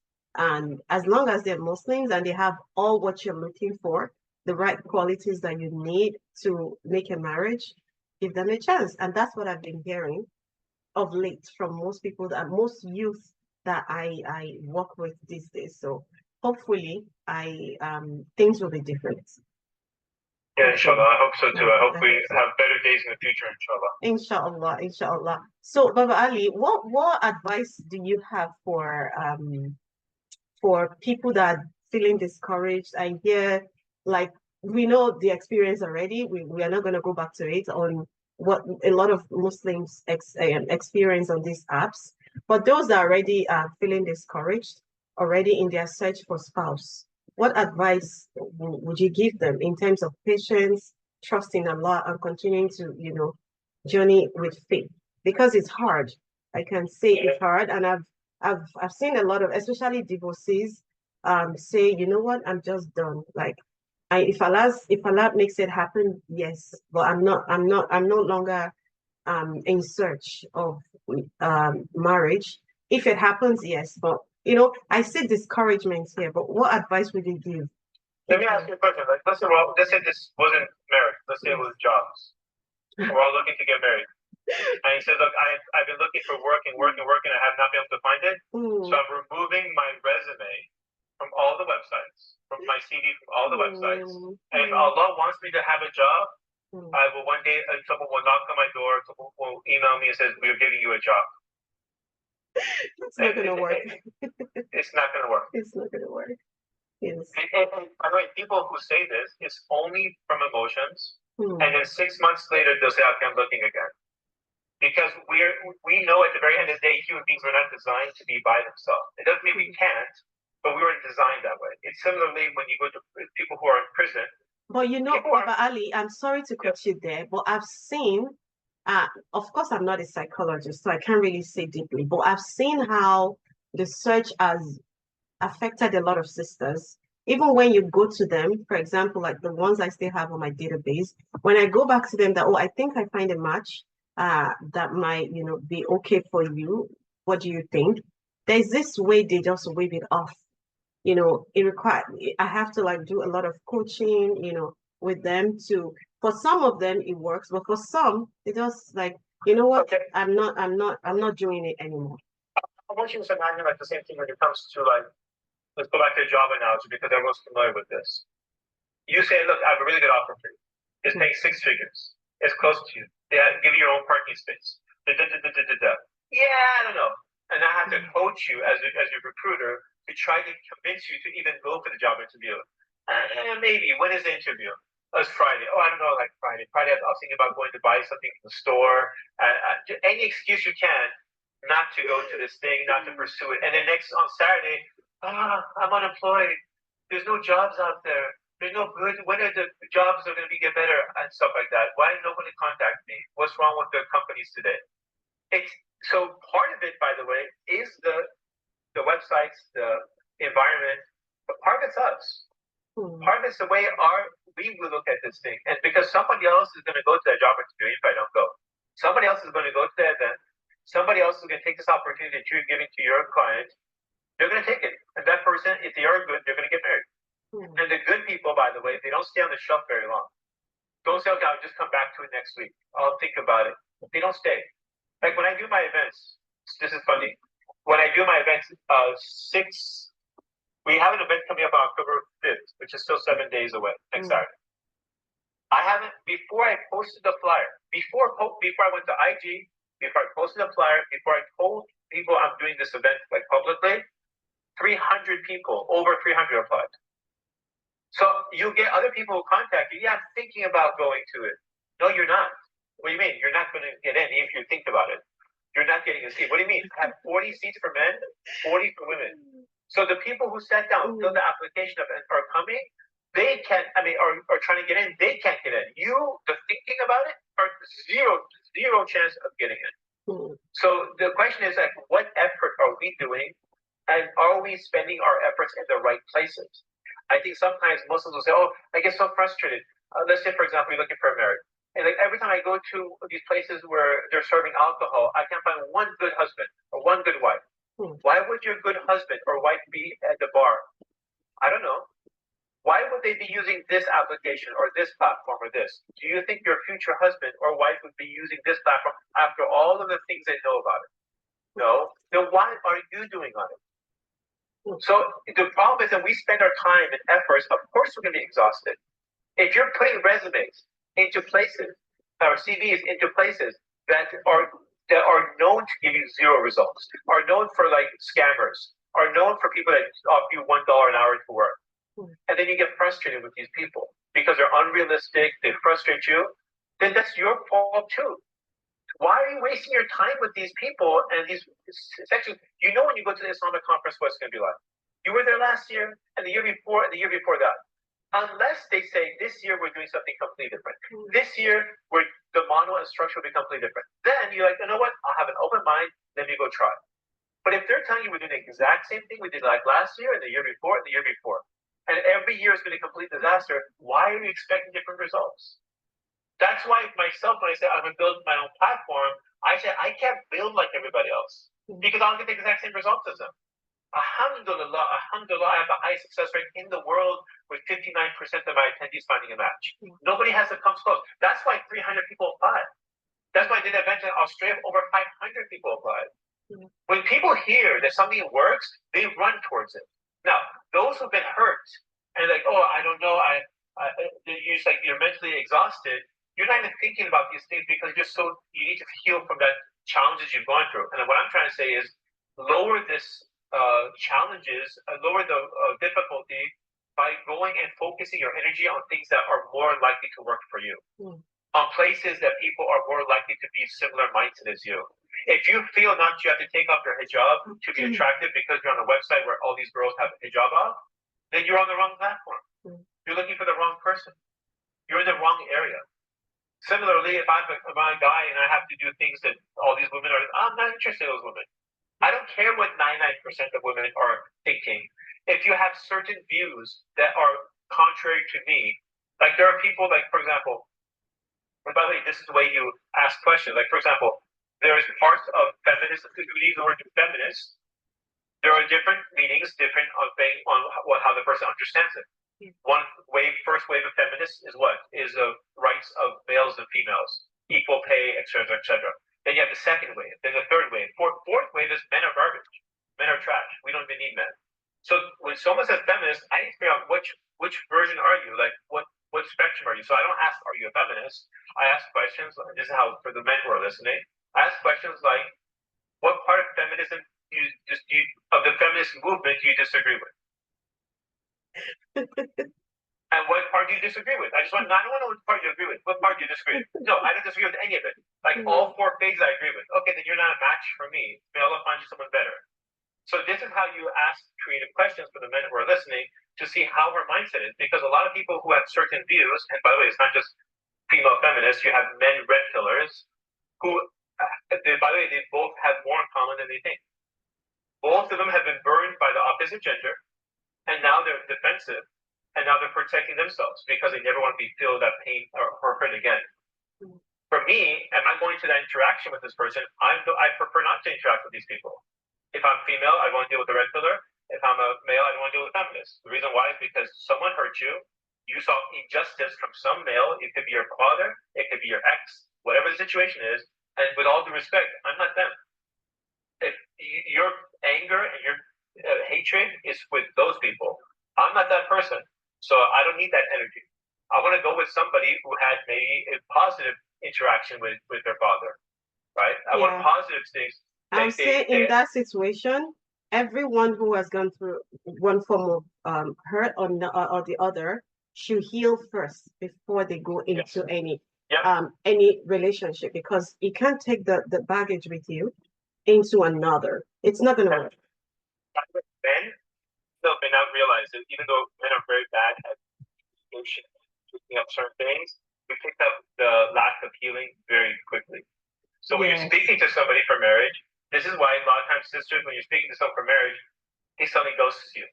He suddenly he went from 100% to zero, not 100 to 80 to 40.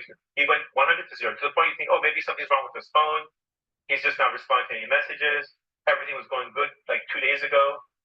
What happens with men is as soon as they get that red flag that he's healing, she has negative energy from a previous relationship, and they detect it. Even if it's just normal conversation for you, they notice that you keep talking about your ex. You keep talking about this. You keep talking about, oh, my friend's husband's so bad, and this and that. He's like, wow. So what he's doing is envisioning what it would be like to be married to you, and he's like, this is not going to work out. Yes. But he doesn't say it to you verbally. He just shuts off. I agree with that. I have a seminar, a workshop coming up on Saturday. It's about rediscovering yourself after, a heartbreak, divorce, or whatever heartbreak you might have gone through. One thing that also helped me in, surviving my own divorce was healing myself first. After going to a therapist, I healed myself. I picked up my own faults from whatever happened, and I moved on. But from, as a coach, from working with women who has gone through one form of heartbreak or the other, I don't know what's really going on, but they refuse to heal. And then when they want to start a new relationship, they come with all this pain into the new one. And sometimes I tell them, why can't you go into it like nothing ever happened? If you have healed, you're going to go into it like nothing happened, because you've gone through that stage. Now your antennas will be up, but not to start doing the haram police, right? But to So So it has to be, sorry to interject here, yes, but I think a lot of sisters, when they go through that, it's because they haven't processed those emotions. yes. So they have to talk it out. This is why when they go through therapy or through coaching, Mhm. they talk through those things that are stressing them, Yes. and they process it out loud. Now, what's the funny thing is men are the exact opposite. Yes. Men, when we talk about what stresses us, gives us more stress. Again, we're the exact opposite. We're the exact opposite of females. Yes. So when women say, "Oh, go talk to someone, talk to therapy," we don't feel the same way. I don't want to sit there and talk about stuff that stresses me.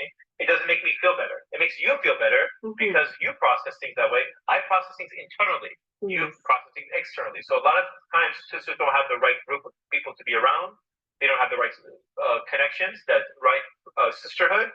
They will keep things to themselves. It bottles up, and then also the negative energy they surround themselves with. I was telling a sister the other day who asked me after one of my events. He said, "What's one of the things advice you give me?" And I was telling her that nothing keeps single sisters more single than other single sisters that have not gone through healing. They will bring that bias, trauma, advice to you that will keep you single. So there was a question that came up in the chat here talking about age. And this is a quick factor I want to bring up too, because this is a big challenge that you have for both men and women. Age, unfortunately, before back in the days, when you see somebody, they don't walk around today with like 2 digits next to their name that is how old they are. They don't have the D that says they've been divorced with the little sticker that says, "For those who are divorced, please wear a sticker so we know who you are."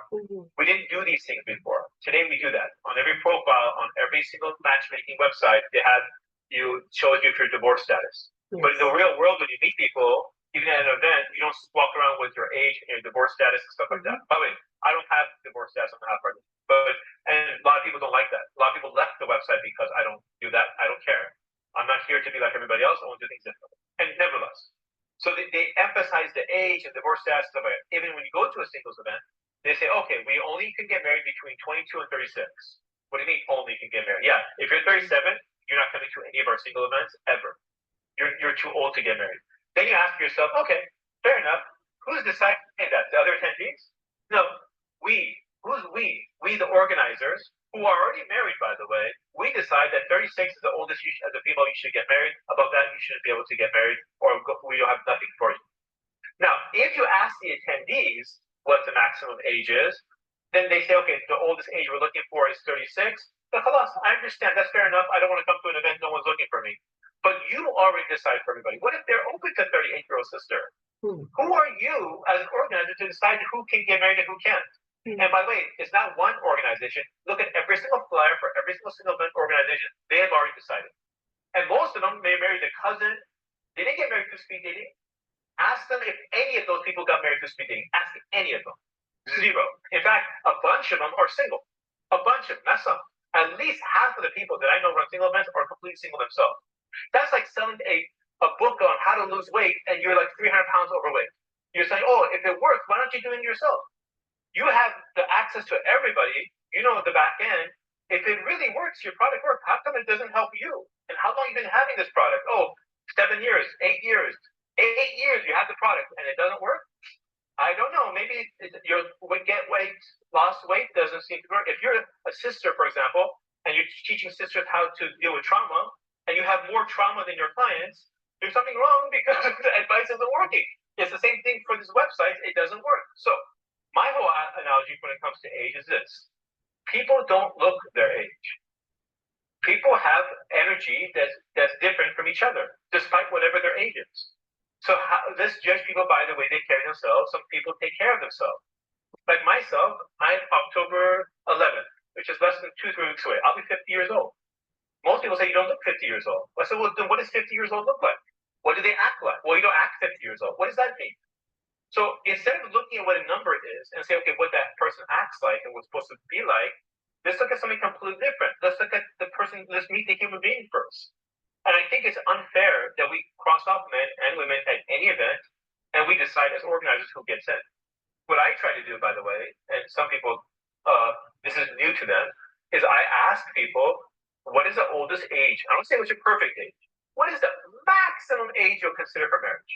I take all the answers from the females and all the answers from the males, and then I compare And then for every single event, we set the maximum age based on what those people are looking for. Now, if I do the same event in the same city 2 months later, that number will change. And people are confused. Wait, why did the number change? Last time I couldn't get in, but this time I got in? Yes, because the people who apply are going to be different and their preferences are different.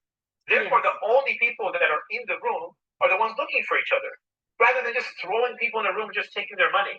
Again, what other organizations do, and that's why I think their intentions may not be exactly what they claim to be. Oh, we're here to about marriage. Really? Because all the evidence that's showing here that I'm bringing up, they don't say a word. And when I'm saying on this podcast, I said it multiple times. I said it on my own Instagram. Not one of them has ever refuted any of this stuff. Not one. And I have an open challenge for any of these organizers, any Islamic organization. And I say, okay, I will prove to you guys what you guys are doing doesn't not helping people get married. I'll give you one final example. Pick the website that you like. Many of them show your success story. It doesn't matter if it's Muzz, it doesn't matter if it's Salam, they have it on their website. I want you to go to their success page. They do have it. And they'll show on their success page how many people are on their website. So they may say, for example, Muzz says we have 12 million people on our website. Oh, mashallah, that's fantastic. Okay. How many people got married? They said we have 500,000 success stories. Fantastic. Okay. Now, take out your phone calculator, Android or Apple, and open up your calculator. Type in 500,000 divided by 12 million. You'll notice the number is 0.05. What does that mean? That's simple mathematics. 0.05 becomes 5%, which means 95% of people who are on the website are not getting married. 95% failure rating, and this is if we trust your numbers. Who knows? You can write a billion people got married. We don't know. So these are the numbers you're claiming. So let's just take that. And you're telling us there's a 95% chance it's a failure rating? Imagine going to Amazon and it says 95% of the people, millions of people use this and they all give it 1 star. Would you buy the product? Muslims are. And this is why when you say I'm tired, it's not working for me, I feel discouraged. Well, with all due respect, why are you buying products that have 95% 1-star rating and say, hey, they don't work, Amazon doesn't work? It's not Amazon, it's you. You're choosing this product. They're not no one's being forced to do any of these things. So be more selective who you speak to, be more selective on where you spend your time, be more selective on who you give your energy to. So here's an advice I give everyone who's listening right now. I want you to come up with 3 or 4 deal breaker questions. And each person who wants to speak to you, send them deal breaker questions, have them answer those questions first, then start the courtship process. This way you don't get emotionally attached. This way you don't feel burned. You're less likely to go through the whole ghosting experience and to get mentally exhausted. If you can do that, you will save yourself a lot of time, a lot of headache, and you won't feel like, I just don't want to do this anymore. Because you're not wasting time with people. Yes. That's the key. Now, so deal breaker question, what is a good one? Question that is important to you that they can't tell what the answer is. Don't ask, are you a good Muslim? Do you have that need? No. Ask questions that you think they're, for example, let's say you're online and you can't relocate. Maybe you've gone through a divorce, you have a child, or because of state laws, or because of whatever. You ask the question, for example, are you in a position to relocate if you meet the right person? That's the question. Just because they say no doesn't mean they're hard-headed or they're stubborn. It's just because maybe they're in similar situations as you that they can't relocate, maybe because their job, family obligation, something else. Yes. That's the key question. Another key question you ask is, in this type of situation, what would you do? Or all these type of things. I don't want to spend too much time on this, but in general, think about questions. If you don't have a question, go to ChatGPT. Ask ChatGPT and say, hey, I'm going to put a question on my profile as a deal breaker question, and I need you to help me come up with a good question that doesn't have a right or wrong answer, and so I can put it on my profile so I can filter people that are not compatible with me. And that way I don't waste time. And they'll say, okay, it may ask you a few questions to figure out what you're like, and then it'll come up with 2 or 3 questions that you can put on your profile. Or if you don't have a profile, you just meet them through friends or family, you send them these questions. Hey, As-salamu alaykum. It's great that we got connected here. I don't want to make sure I don't waste your time, and we don't waste time with each other, to see if there's any level of compatibility before we move further. So I'm going to send you about 5 or 6 questions. If you can do the same to me, we'll answer each other's questions, and if those answers fit what we're looking for, then we'll continue the courtship phase and talk to each other more. Come at that angle, you're less likely to go heartbreak, Let's Yes. like have this pain, and you Mhm. hopefully, inshallah, will find the right person, Yes. inshallah. That's You the know what? advice. For me, Baba Ali, with that, I always say, when you're talking to someone, do not never ever get emotionally attached with this person. Because it's easy to say, but people naturally spend enough time with each other. you know, because I'm sorry, I'm not a scholar here, but I feel because a lot of people approach it the haram way. Because because in the first instance, if we follow what Allah has laid down and what the Prophet ﷺ has taught us to do, the khitbah stage is where you're like, get your parents involved. Some people, I know a lot of people say, I don't want this to fail me. If it doesn't work out, it will be like I'm not serious. I keep bringing different guys. This is not you bringing different guys on. It's different.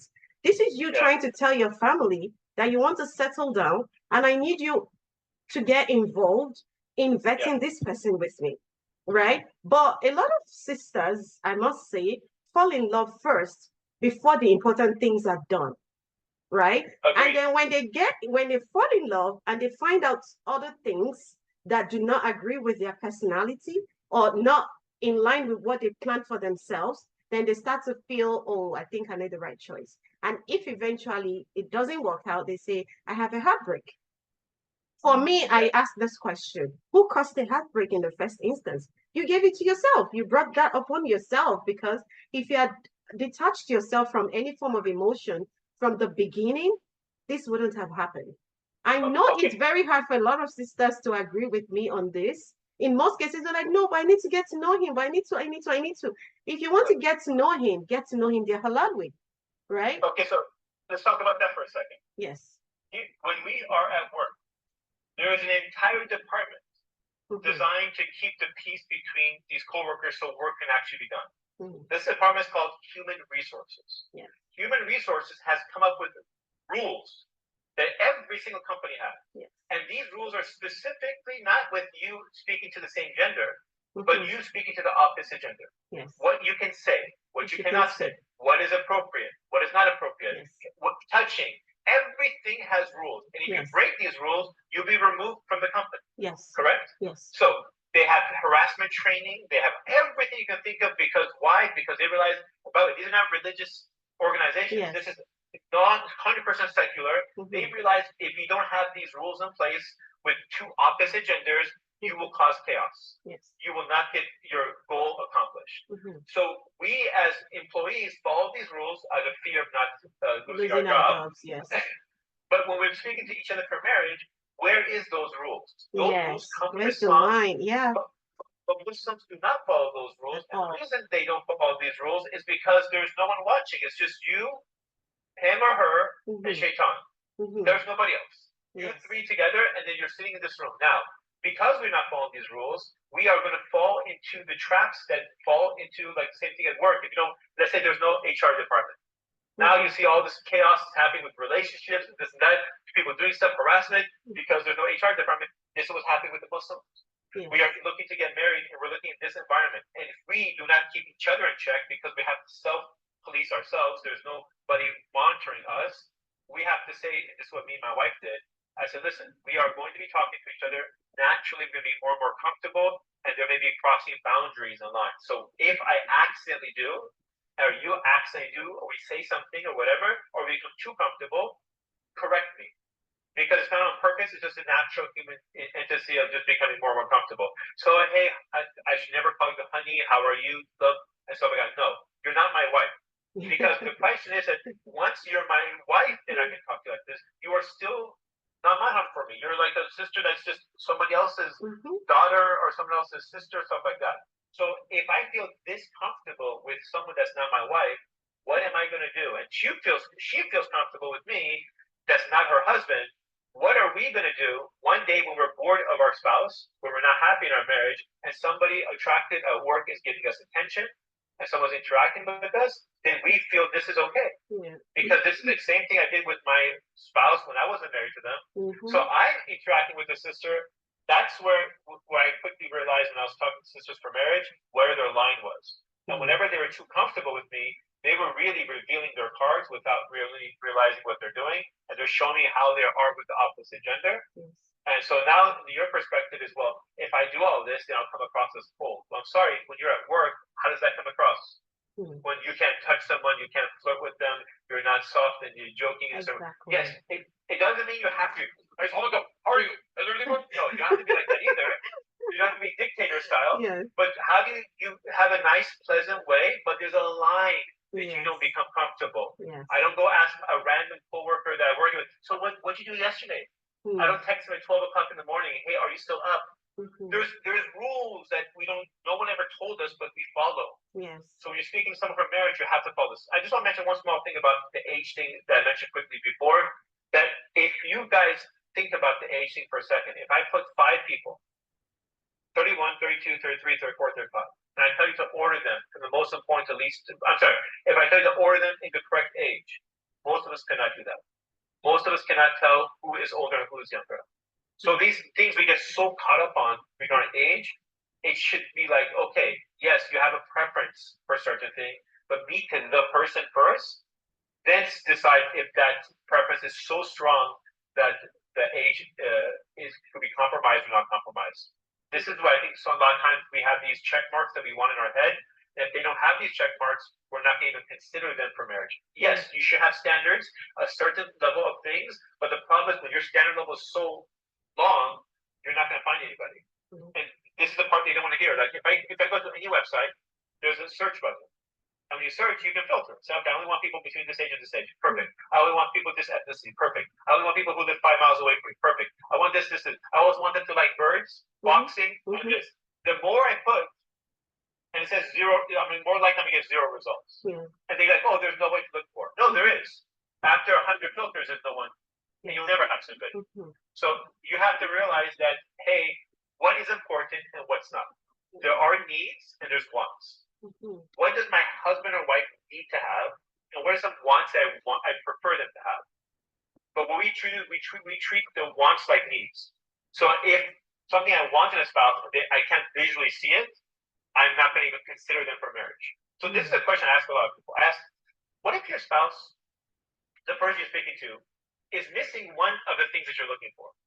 So let's say, for example, sisters will say, okay, his age or his height or his this or that. But they have everything else. Would you be open to speaking to them? They say, of course. If they're exceptional in something else, I'll be open to it. I'm not marrying them, but I'll be open to speak to them. And I say, no, you're not. Not just your sisters, your brothers too. No, you're not. So what do you mean? I just said I am. I said, no.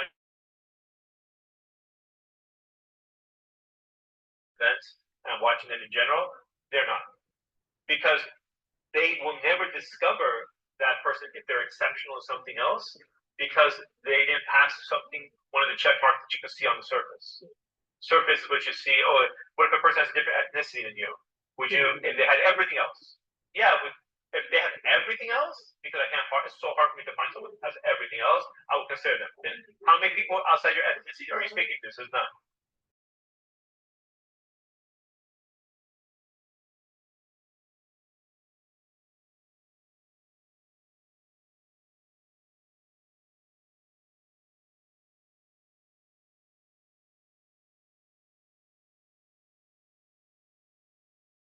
And learning about them, and hopefully pleasantly surprised that you discover that you actually have a lot more in common with some people you never thought you had things in common with. And you may find a match. And this is the last advice I give you guys. Ask the people who've been married for 20 to 30 years. Don't ask people who've like, okay, nothing's ever worked out for them. Ask them what's works for you. Why do you think marriage becomes successful for you? What should I expect marriage life to be like? Versus what people envision marriage life to be like. They're more likely to give you advice that is going to be stuff that makes sense because they figured it out. It's similarly if I'm going to go look for a job.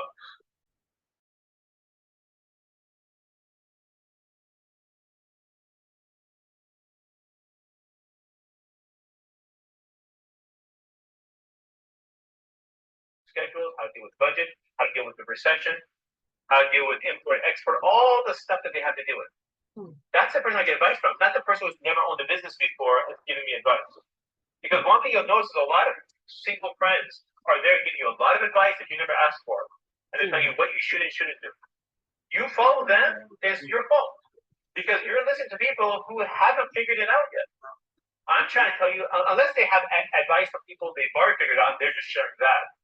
But how are they talking in behalf of something they haven't experienced it themselves? So don't let single people keep you single. That's my advice, inshallah. Sometimes it's coming from a good place, though. Sometimes, but one thing I always say is we should never. Good intention doesn't mean they're correct. Yes, yes. They don't let you marry the person you think is really good. Yes. But their intention is good, but that doesn't mean they're correct. Yes, I always said I was gonna say that sometimes it's coming from a good place, but if you ever have been in that situation, one thing is to always avoid projecting your own fears onto others. The fact that it didn't work out for you does not mean it's not going to work out for other people. And I always tell people as well, like, do not listen to whatever, or do not hold on to whatever happened to your mom in her marriage, or your dad in his marriage, or to your sister. Maybe your sister didn't do something right. Maybe she married, of course, maybe she married wrong. Maybe she made the wrong choice. Who knows? Maybe it's just Allah's way of testing her or him. Why would you want to base your own marriage or decision for marriage on that? Right? Yeah. We all have different trials that we're going to go through in life, but it doesn't mean we should discourage other people. Rather, let's be positive. Encourage people. For me, I've been in polygyny before, but when people come to me with polygyny, they expect me to be negative about it. I have a book that I wrote on polygyny, and and people are like, how come you still, have this positive mindset about polygyny? And I always say the fact that it didn't work out for me doesn't mean it's bad. For some people, for some personality, polygyny is what's best for them. And that's the fact. Some people can't even be in a single marriage because of some people like their own time. They like the me time. I call it the cave time. So the fact that it doesn't work out for you does not mean it's not going to work out for other people, right? Yeah. So yeah, I agree with that. People need to know where they get their advice from. They need to know the circle they keep. If you have a friend that is always, negative about marriage with you, if you talk about what your feelings, your desires, and they always say, don't go there, don't do this, don't do that, beware. Just for me, run. That's what my advice would be. Run, because if care is not taken, you're going to remain single for the rest of your life. And if that's what you desire the most, then you're in the wrong place, which is one of the reasons why I decided to create that space, especially for the older women and divorced women, that you can always try again if you want to. Unless you choose to not want to do it, it's fine. But also, let's break the myth that people have about divorced women or older single women. Let's break that circle. If that truly it's common, yes, I see it too in other people, but we can break it if we really want to. Have that space where you heal yourself first before you even go out there to want to try again. Before you go out there to advise other people, get to that point where you've completely healed and you have that absolute trust in Allah and that sincerity that what I'm doing is for the sake of Allah and it's to, help other people. Yeah, so far it's been interesting. I just want to say a big thank you, Jazakallah khairan, to Baba Ali for joining me here today. And a lot of people that have been asking if I'm going to post this. Yes, it's going to be on the website, on the podcast and the YouTube channel. I'll try as much as possible to post it on the YouTube channel tonight, but you will get it on the podcast as well. It's called Guided Serenity. And for the ladies that have been asking questions here as well, we have a workshop coming up on Saturday, the 5th of October, where we're going to be talking about rediscovering yourself after divorce. And for those who are single also can join because it's not just for the divorced women. And for people that have been asking about how to reach Baba Ali, please, you can follow him right now. You can also go on HOD Live, try his event out. He does a lot of vetting. It doesn't just take people. So be sure to answer all questions correctly. Be sure you're ready for marriage. And I'll leave him to talk more about that as well, because he knows better than I'm going to explain to you guys. So Baba Ali, can you just talk about, I have people in my DM asking me these questions. So Yeah. So I'm on. You can follow me on Instagram on Real Baba Ali. It's my account. So there's a lot of people following it. I do try to respond to the messages. It could be overwhelming sometimes, but I try to respond to the messages. So be patient with me when you send a message. I have a lot of videos where I try to tackle things in a different way. If you like the way I'm speaking and the different angle, check out some of the videos. I tackle some of the issues regarding the age issue. I try to tackle some of the stuff regarding the matrimonial websites, how the apps work, the real way that no one's going to tell you. And by the way, even though I speak very negatively about some of these events because they are a money-making machine, even half our team makes money, but I don't prioritize money to make decisions. I'll give you an example. As I mentioned earlier, over 300 people applied for our event next week. We didn't accept 300 people. Mhm.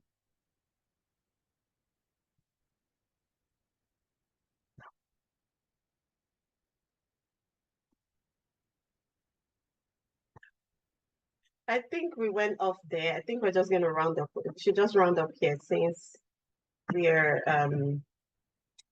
ending it anyways. Hello, can you hear me? Oh, what do you think? Should I go live again? Baba Ali, you're muted.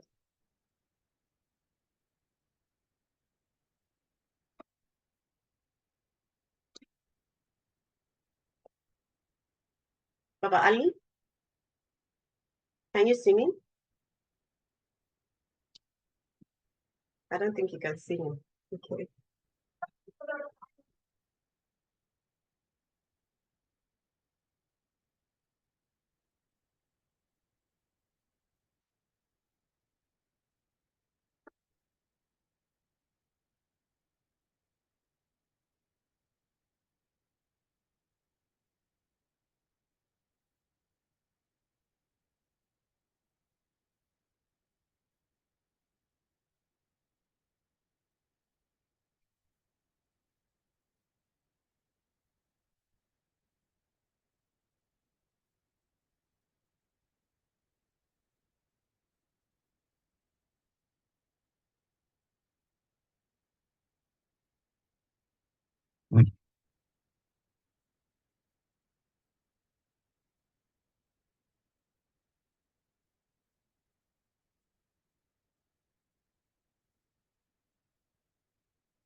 So Baba Ali, I just invited you to join. I don't think you can hear me on Zoom, but if you can hear me here, I just invited you to join me. Yes, I accepted the request. Okay.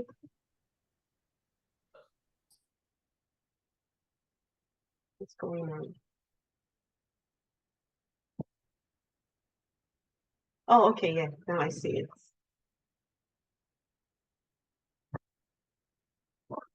There we go. Yeah, I'll come back. So, one thing I want to mention is like, even though I speak negatively about almost all these organizations because of my experience and from the experience of others, I do want to recommend SOPA Institute. I don't necessarily agree with speed dating, even though, to my understanding, they use it. I do think they have good intentions. I do believe that they're not primarily about money. They're similar mindset as me. They really do care about people getting married. So that's why I recommend them. So it's funny. My intention is not for you to promote Hafardine or to tell people to just go to Hafardine. I want people to actually get married and realize that some people may not be on Hafardine. Some people, the website may not work for you, but the other websites will work for you. So, but I don't want you to waste things, time and effort in places that was never designed for you to get married. So I'm not here to tell everyone everything's bad except for me. No, Havardine's not going to be perfect for everybody either. But it may work for some people, may not work for some people. For some people, it doesn't work. For some people, it does work. But you have to try every halal means possible. And what I suggest is for you guys to go out there and try the ones that are designed for you to get married. Now, even though you use different models, try them. And this is why you'll always notice that sometimes when people talk about Sopa Institute, they talk about Hafardine. When they talk about Hafardine, it's about Sopa Institute. You don't hear the word muz and Hafardine or salams and Hafardine. We're not the same. Muslim Hafardine. A lot of the stuff that people don't know is that a lot of these guys are single. The brother who runs Proposal, single events, is single. The guy who runs Muzz, is single. There's a bunch of them. Sister who runs a local event here where I am is single. They run trying to help people get married, but they are themselves are not in that same boat. So you have platforms. But does that really matter? I think it shows that if I want to show you, everyone could. If this is what you're selling, everyone can. My system works. Everyone can find. There's someone for everybody. If there's someone for everybody, how is it working for you? Have you found your spouse? Does it work for you? Like, how many years have you had access to your spouse? Because you and I may join a platform and be there for 6 months, a year, 6 months, 2 months, whatever. But if you've been there for 10 years on your own platform, it doesn't help you find somebody. How is that going to sell that to other people?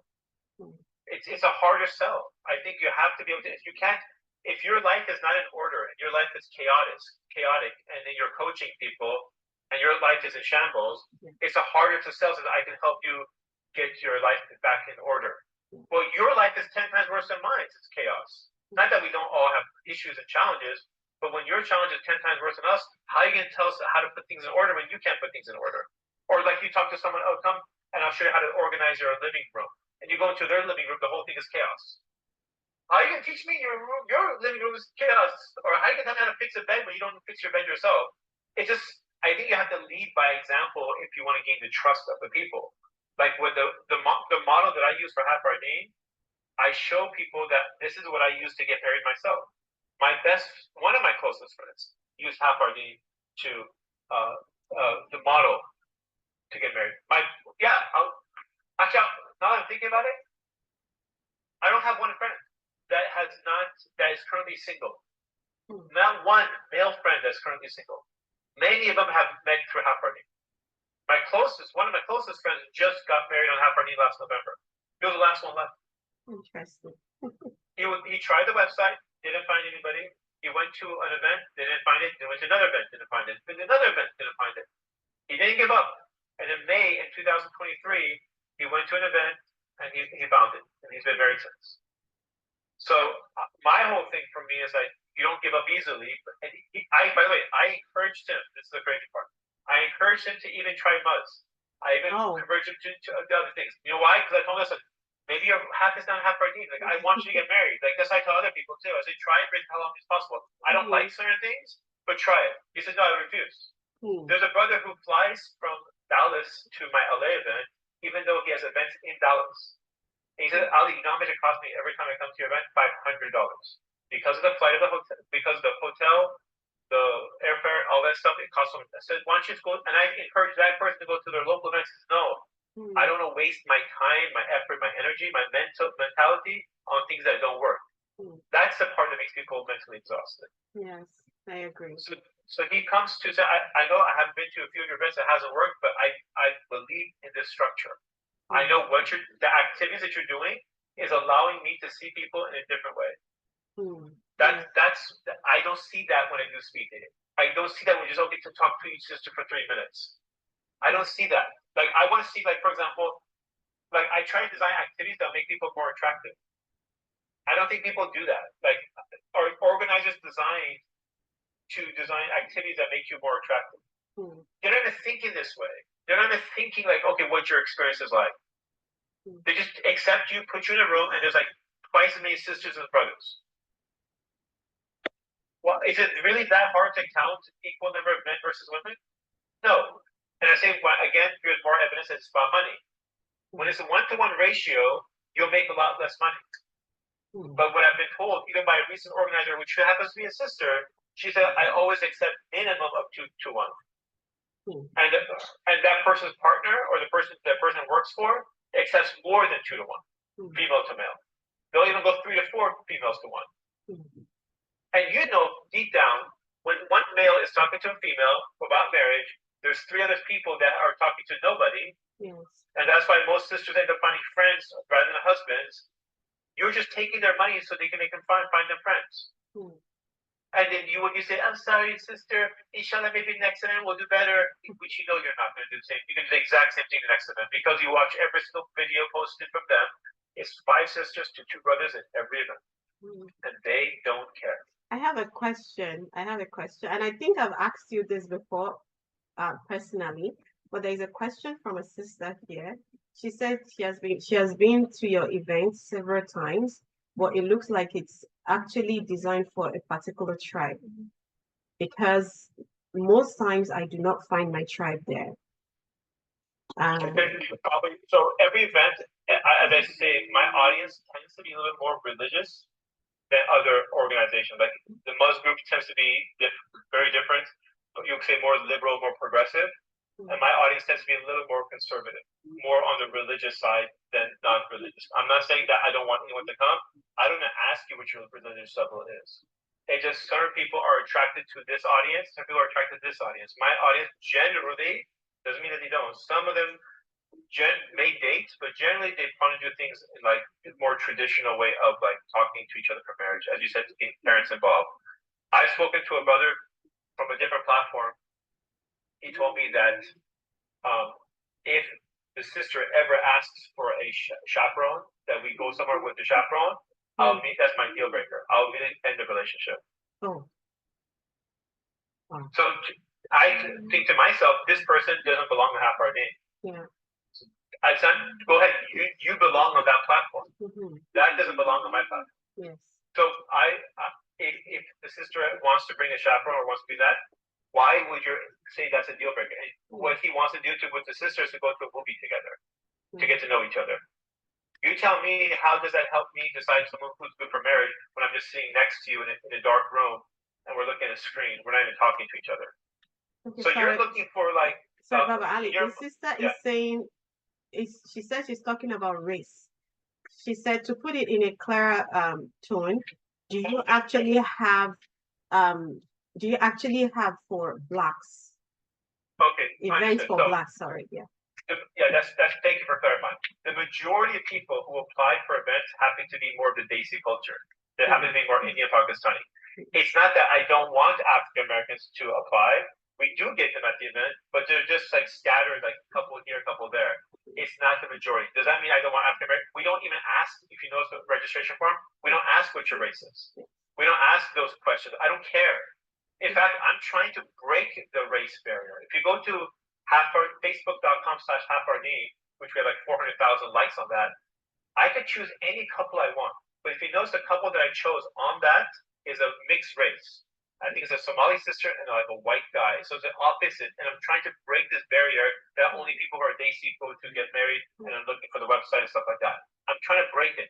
In order for me to break it, I have to give visual presence of what it's like. I don't have like, okay, Indian Pakistani pictures on the thing. And the guy who's running it is not an Indian Pakistani. I'm a Persian guy. My wife is from Kenya. Kenya is in Africa. I mean, how much black can you get more than Africa? So I'm not like, okay, anti-race, and I don't want to. I don't know why people are drawn. I think that people are drawn to single men tend to be majority Desi culture, but I'm trying to break that barrier. So like when I did an event in Tampa, Florida, the majority were Arab.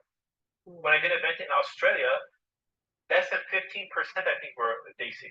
Like 85% something else. You have people like all these different cultures and like not South Africans. Different people in different parts of the world. I forgot what it was, but I think we had one guy from India. One.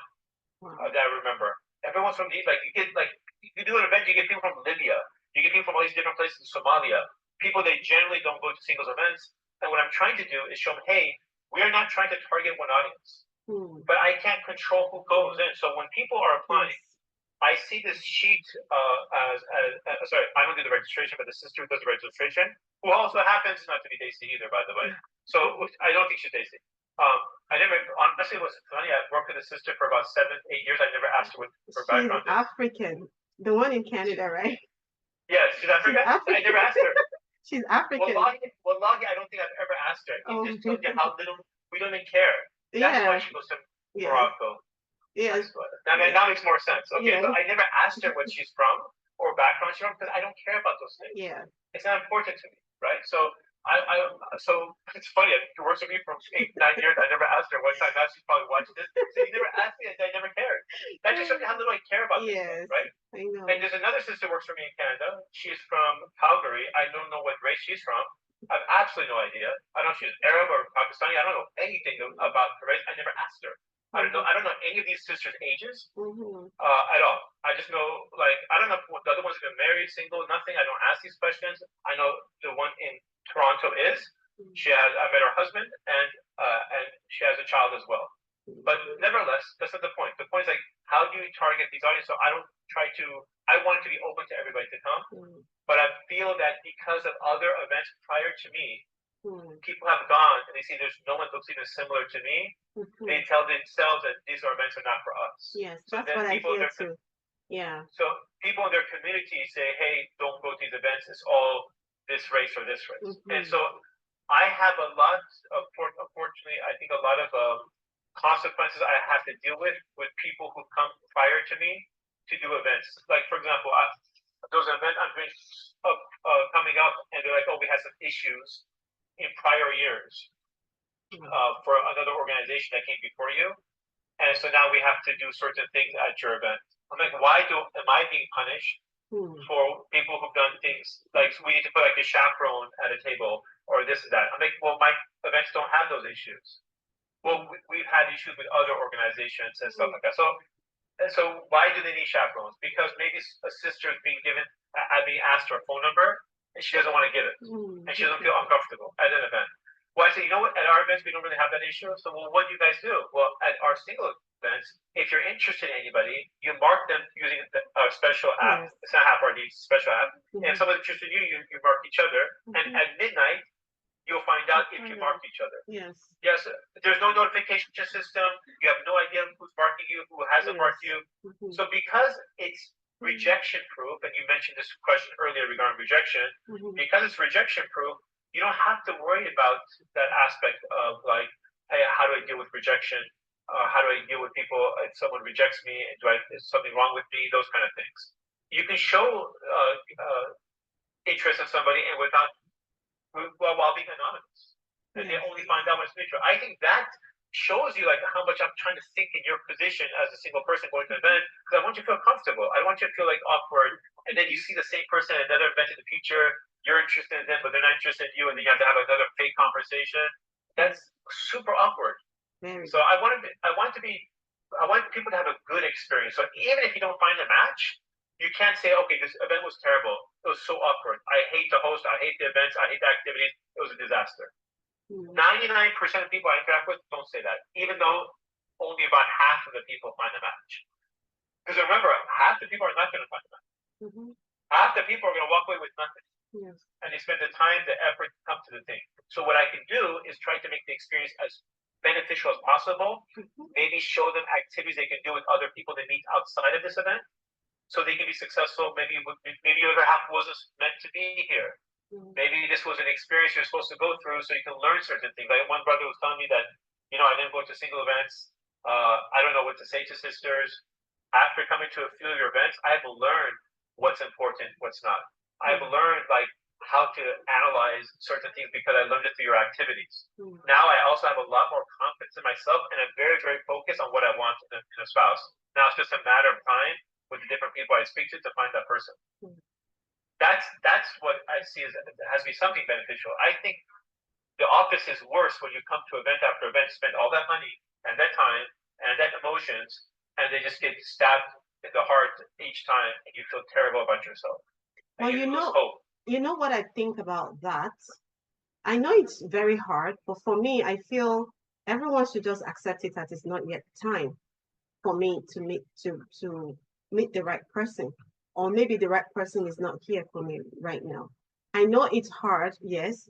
I admit that it's very hard, but we can't, because of that, rule it out completely, or rub off on the, the organizers, that, or, say negative things about them, or close it up entirely, that you're not going to attend event like that. Not even on Moose or Salam app or whatever matchmaking app, you can't. There are people who have been there. At least I know some people who told me they've been there for years, but they never found a match. Did they leave the platform? No, they still enjoy whatever it is that is going on there. They still enjoy having, once in a while chats with the guys, right? But that doesn't make them say anything negative about the app, because they still enjoy being there. So if you attend either HOD or any other halal event and you don't meet a match, it just simply means it's not yet time. That's how I see it. So yeah, I personally think the experiences we go through, there's a reason behind it, even though we don't understand that moment. Yes. So I'll give you an example what a reason can be. Maybe you're going through so much challenge of finding the other half, so when you do get that person, you appreciate them more and you don't rush to divorce because you don't want to rinse and repeat this whole process again. Another reason would be maybe all of this will lead to something that will help others. For example, I myself struggled finding my other half. If I didn't struggle and I didn't go through the pain that you guys are going through as well, I may not put all the thought and effort that I do into the events, into all the different things I do. I wouldn't be so passionate as I'm speaking. Like, how often do you get a person who runs a singles event passionate this much and put this much thought and effort into it, even though it may or may not work out for you? You can say, at least this guy sounds sincere. Like, he actually does seem to care about the people who come to his events. And people notice that when an event is done, I will sit there and sometimes hours be talking to people if they have questions. I don't get paid for that. I'm trying to help. And by the way, when I do these single events with the organizations that you go to, you'll notice that most of the time that you're paying, you're not sending a check to Afardine. You're not sending a PayPal to Afardine. You're sending the money to that organization that's hosting it. I want that organization to be successful too, inshallah, because I want them to host most events to help single Muslims get married. When they pay me to be the host, this is the funny thing most people don't know, I'll let you guys know here, the money, they're actually paying my wife. So my wife, her weekend, she has a right over me. And this is Islamically, she has a right over me, just like my body has a right over me. So when the weekend comes and the organization wants to borrow her Saturday from her husband, she's like, no, you can't have it for free. You have to pay me to borrow my husband for Saturday. They pay her very well to borrow me. She doesn't have like a normal, like, she doesn't go to an office or have a type of job like that. This is how the majority of her money comes in. So she does whatever she wants with her money. So it's up to her. She wants to share the money. She wants to spend on stuff. She's oftentimes does so with charities and stuff like that. So this becomes her own source of income. So it's okay, you can borrow my Bob Ali is now my husband was never Bob Ali, he became Bob Ali 5 years after marriage. But if you want to borrow him, you can borrow him, but you're all going to pay. And they do. Because they pay me, by the way, they pay me a flat rate no matter if they get 30 people or 100 people at their event. And the rest of the profit goes straight to them. So I want them to go ask any of these single event organizations, any of them, how many of these organizations actually give the money to pay give the money directly to the organization. So I think my AirPods are about to go out, so I think my phone's getting low on battery, so we may have to end this soon. Sure. We're actually rounding up. We're at the end already. So I just want to say Jazakumullah khairan for honoring my invitation.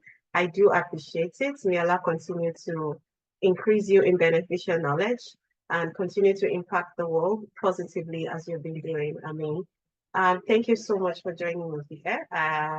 Enjoy the rest of your evening. And I look forward to working with you again soon, inshallah. Jazakallah for having me for this program, inshallah. Thank you. May I hope Allah make it